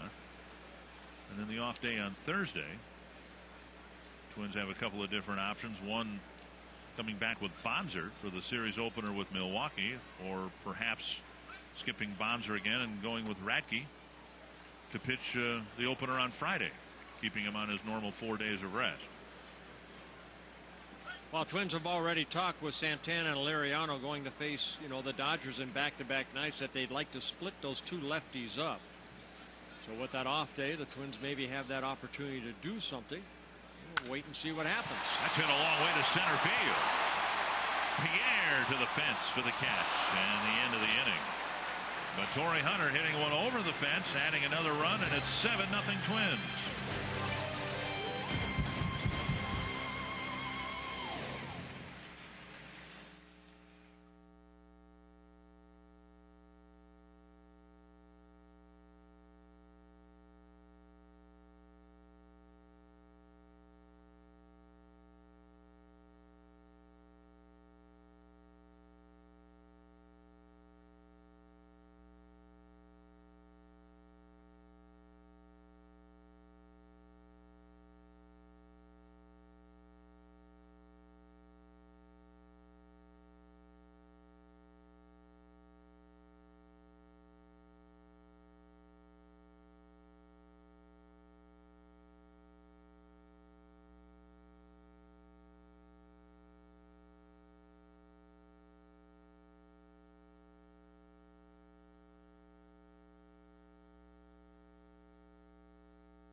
Minnesota Twins baseball on WFTC 29 is presented by Lexus, pursuing perfection. It's been another very good day for the Minnesota Twins. Through 7 innings, they have a 7-0 lead, trying to complete a sweep of the Chicago Cubs. Be their 4th sweep at home. And coming off a sweep last weekend against the Pittsburgh Pirates, Dennis Reyes will indeed relieve Brad Radke in the 8th. Well, good job by Brad Radke. The best start so far as no runs allowed. First time this season for Radke. Reyes coming in to pitch the 8th. He's coming in for the 20th time. He worked in last night's ball game. Faced 2 batters, struck out both batters in that 3-0 win. Very good 1.50 ERA for Reyes. Here's Pierre leading it off against Reyes. Half swing. strike, and it's 0-2. One more thing about Brad Radke. He allowed 6 hits in the first 3 innings to the Cubs. Cubs didn't take advantage of that. And Brad retired 14 of the last 15 batters he faced. 1 walk, 6 strikeouts. It ties a season high in strikeouts for Brad.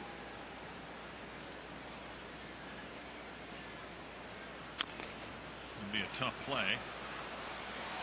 And Reyes can't field it cleanly. Morneau kept a foot on the bag, and it was almost a great play by Morneau. Pierre was able to get across the bag just before he caught the deflected ball.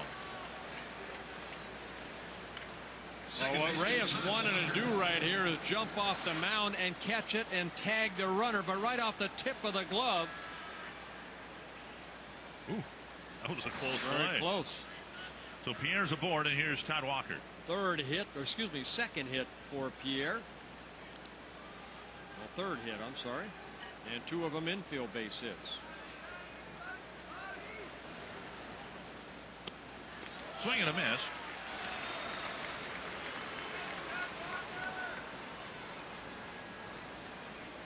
Twins leading comfortably, and I think they, for a lot of reasons, would like to maintain a comfortable lead. And maybe get Willie Air into the ball game. Maybe to pitch the 9th. We'll see how they decide to play it. Well, you want to get that shutout. You know what? Brad Radke, 7 shutout innings. Reyes' job here, get a shutout 8th. 2-1.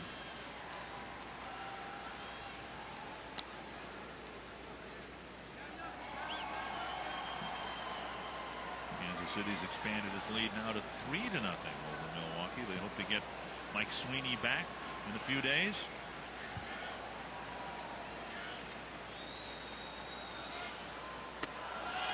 Two and 2. Reyes in last night's ball game came in and faced Jock Jones and John Mayberry. Struck out both of the 2 batters he faced through 10 pitches.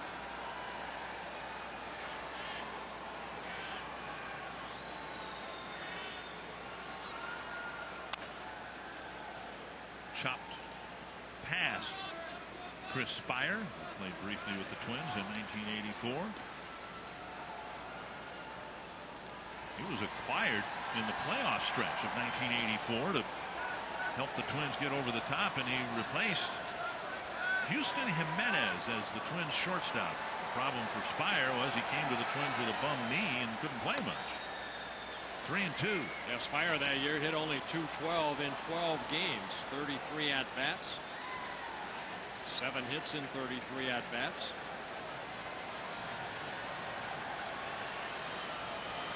Case where the Twins at that time, things were going pretty good. Here's a runner going and a bouncer to second. Punto at second for the Twins, moving over from third with Rodriguez taking over at third, 1 away, and Pierre safely at second. Simpsons fans, if you want to be on TV, you can choose what episodes are on too. Go to WFTC.com and enter the My Simpsons on My29 contest. You and your favorite episode of The Simpsons could be on My29 this summer. So watch The Simpsons weeknights at 6 and 6:30 on My29. Are you a Simpsons watcher? Was years ago, not as much now.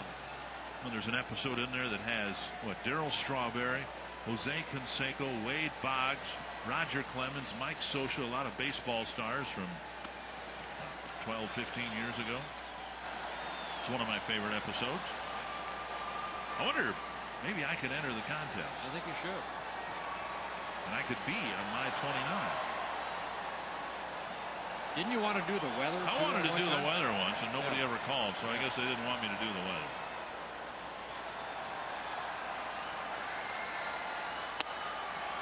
Haven't you ever wanted to do something like that? Just do something different just once, just to say that you did it? I'm doing this. You're in your 11th year doing it. You did it once and kept coming back.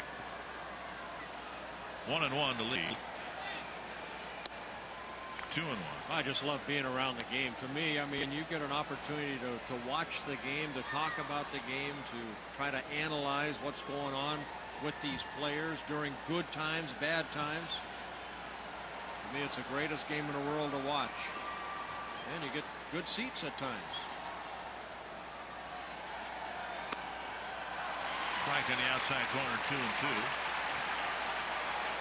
Well, see, now I know you've had a great career, obviously, but you were able to be in a movie. You've been in one Yes. movie or two movies? A couple movies. One, what? Forget right now what it was. Such a good movie. You don't remember what movies you were in? Let me think here. You were in one with Mark Grace. Yes. Right? Yes. What was that? That was with Jim Belushi. And the name of the movie was? I'm thinking about it right now. I need some help here, guys. Everybody here saw the movie? Wow. Taking Care of Business. That was the name of it? Yes. If you had to have somebody in the truck give you the name of the movie. Yes, I appreciate that. I played a big role. I had to give up a home run to Mark Grace. 2 down. We'll get Nevin to the plate. Yeah, at the time I was with the Angels and they were filming out in Anaheim Stadium, and they said, who could we get to give Mark Grace up a home run? And they thought of me right away. I don't know why. Reyes picks up a strikeout, his first, the second out of the inning. And you were in another movie too. Yeah, we can't talk about that. That was... You remember the name of that one? Still getting feedback from that one. Well, see, that's something I'd like to do. I'd like to be able to plunk down my $7, $8, whatever, and I'd like to go into a movie theater and be in a movie. I haven't had that opportunity. You didn't have the opportunity to be a weatherman. What makes you think you're going to be in a movie? Probably never happened. It just would be fun. Another scoreless inning. Reyes gets the job done in the 8th.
See what's different between him and I.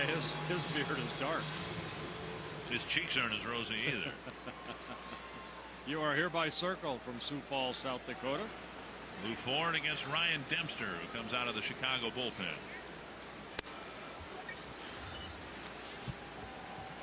Dempster in his 3rd season with the Cubs, a fastball in the low 90s, curveball, slider, and a changeup. Dempster making his 32nd appearance. 2-0. It'll be Ford, Bartlett, and Rodriguez. And Willie Ayers starting to loosen up for the Twins. He may get the 9th.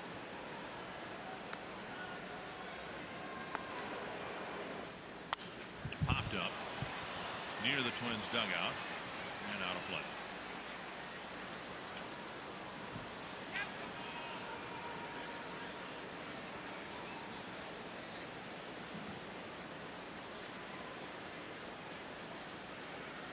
Dempster, the closer for the Cubs last year, 33 saves, the 5-3 record, 3.13 ERA in 63 relief appearances.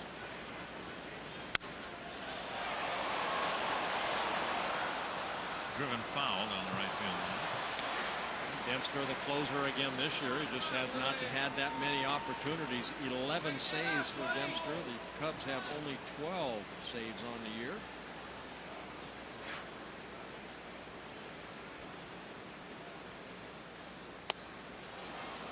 Four gone on strikes, one away in the eighth. That'll bring up Jason Bartlett. There's Willie Ayers' mother, who got to see Scott pitch last night, and there's a pretty good chance Willie's going to get in the ninth inning. It's a big at bat right here for Jason Bartlett. Has that 10-game hitting streak on the line. 0 for 3 so far.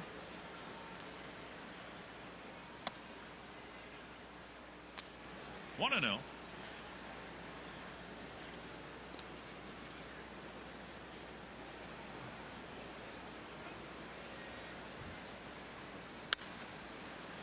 And now 1-1.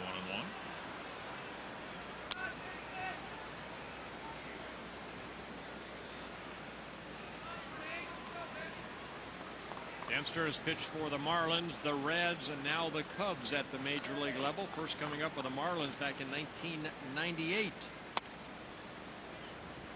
2-1.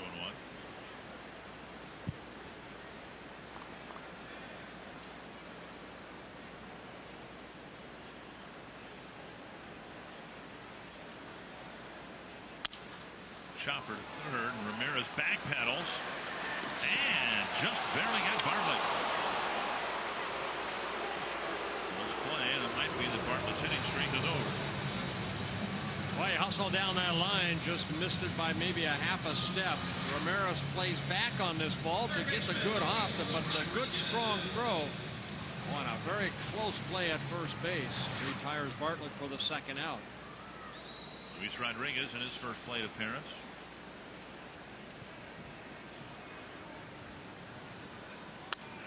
One strike.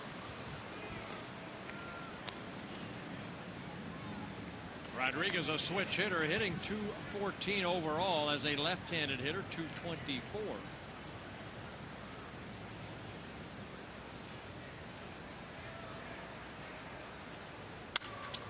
Driving it to deep right field. Home run for Luis Rodriguez.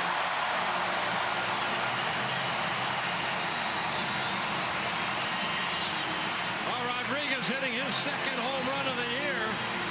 His first one coming in Toronto back on April 5th.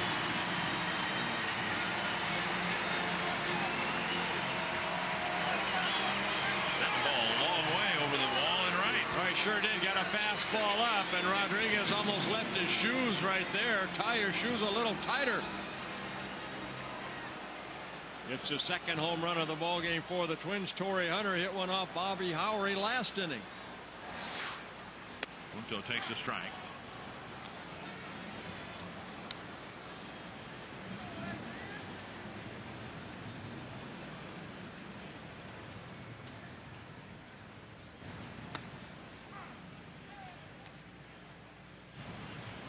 .392 feet the measurement for Rodriguez. Second left-handed home run. The other one went to the opposite field in Toronto. Punto strikes out to end the inning. Twins get another run. 8 innings worth of at-bats, 8 runs, and Willie Ayers will get a chance to finish off the series.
highlights. We'll look at the Chevy game reset, and I'm reminded of what Casey Stengel's quote in 1962, "Can anybody here play this game?" It's been a bad day for the Chicago Cubs. Well, Brad Radke, 7 shutout innings. Torrey Hunter hitting a 2-run home run, or excuse me, a solo home run. Had a couple hits in today's ball game, and Ruben Sierra getting some at-bats, making the most out of a couple hits. Strike one from Willie Air to Aramis Ramirez. Well, Willie Air coming in for the 21st time of the year. 14 strikeouts, 12 walks in 25 2/3 innings. To left center field. Ford over. Loses it in the lights. I think he caught it. Yep, one away.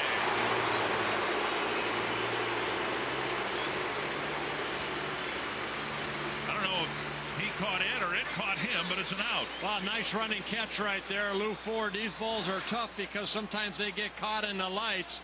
Lou Ford keeps an eye on it and then makes a basket-like catch.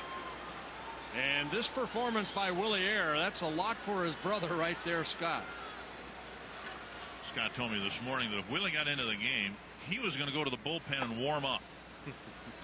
Just whether he got the orders to do so from Dusty Baker or not. But of course the Twins' chances of hitting here in the bottom of the 9th aren't very good. At least we hope not. 1-1.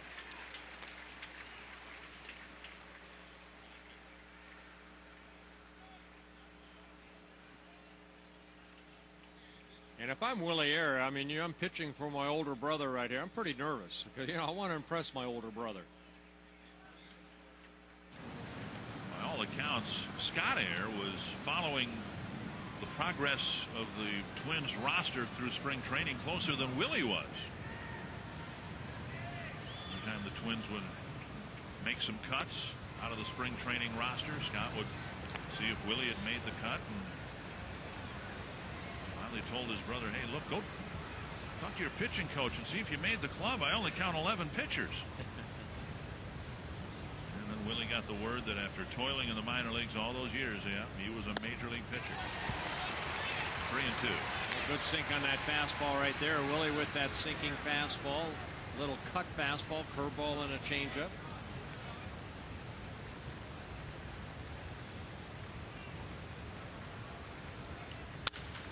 The middle and a base hit.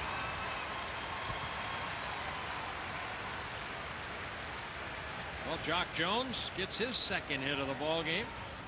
A double in his first at bat against Brad Radke in the second. And the Cubs overall, they get their 9th hit of the ball game. Here's Matt Merton. Merton with a single his first time up. Infield hit. Bouncer to second. Punto to Bartlett. And Merton again showing that good speed out of the box. Keeps the game alive. Well, Nick Punto had a little trouble with the exchange, getting that flip over to Bartlett, and allowed Burton a couple, maybe one giant step, and he beat that out to stay out of the double play. And now Nathy Perez.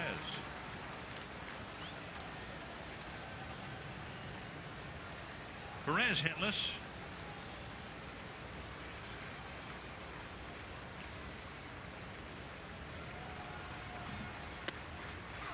Strike one. Twins winning the first game here on Friday night 7-2. Last night 3-0. Have an opportunity here to go back-to-back shutouts against the Cubs. Cubs Friday night got a home run from Nevin. They actually led 1-0 in that game before the Twins took control of the game. Only one of the 2 runs scored by the Cubs on Friday night was earned. So the Twins pitching staff has been on fire in this 3-game series.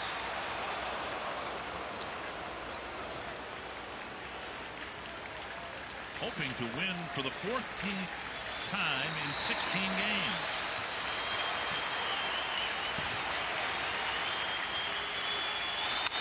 And a liner to right field, a base hit. Merton around second, on his way to third, and the game alive for the Cubs. Perez getting a fastball up, lining it over the head of Justin Morneau. He gets his first hit of the ball game.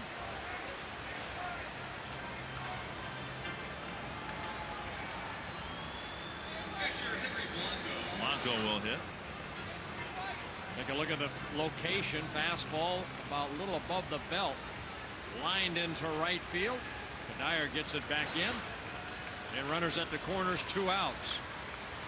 Here's Blanco. 0 for 3. Twins in this series have cooled him off a bit. He came into this series along with Jock Jones as being the hottest hitters for the Cubs. Yeah, Henry had a 9-game hitting streak coming into this series. Sharply hit. Great knockdown by Punto, and a hit and a run. Blanco breaks up the shutout with an infield hit.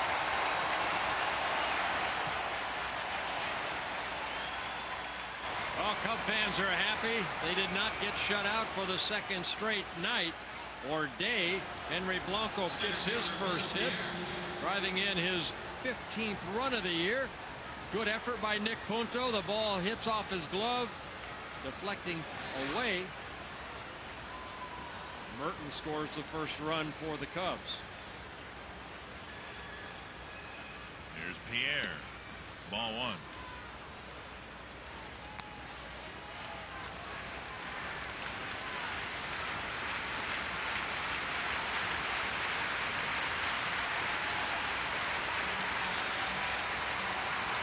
Cubs actually out hitting the Twins 11-10. With 3 hits here in the 9th inning. 1-1. It's been a dramatic turnaround for the Minnesota Twins. In Seattle, before Johan Santana won the final game of that series toward the end of that dreadful West Coast road trip, the Twins were 8 games below 500.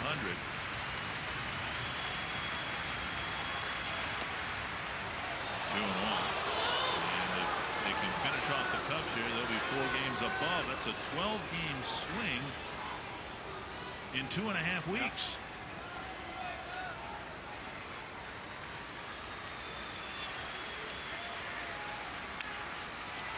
And again, the Cubs are down to their last strike.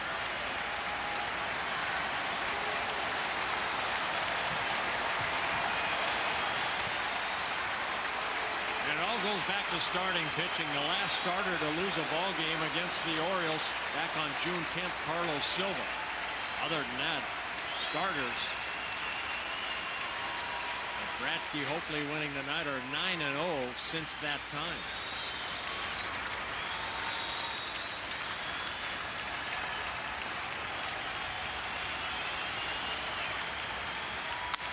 Bouncer to short. And the Twins sweep the Chicago Cubs. And Willie Air, with Mom watching, finishes off a ball game. And the Twins finished off the Cubs. Brad Radke winning his 6th game of the year. That ERA going down for Brad Radke. Outstanding month of June so far for Brad. Brad 7 shutout innings. He allowed 7 hits, 1 walk, 6 strikeouts. And Brad Radke is our Chrysler player of the game. Tying a season high 6 strikeouts with 7 shutout innings. The best outing so far on the year for Brad Radke.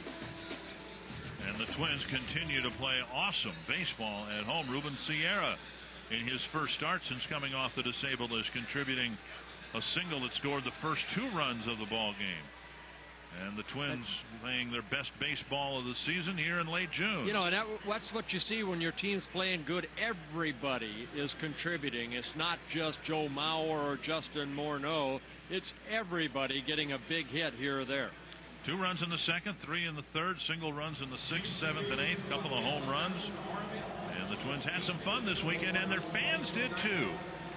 Over 35,000 here today, and I believe the attendance over 110,000 for the 3 games. So great series for the Twins. We'll be back with more from the Metrodome in a moment.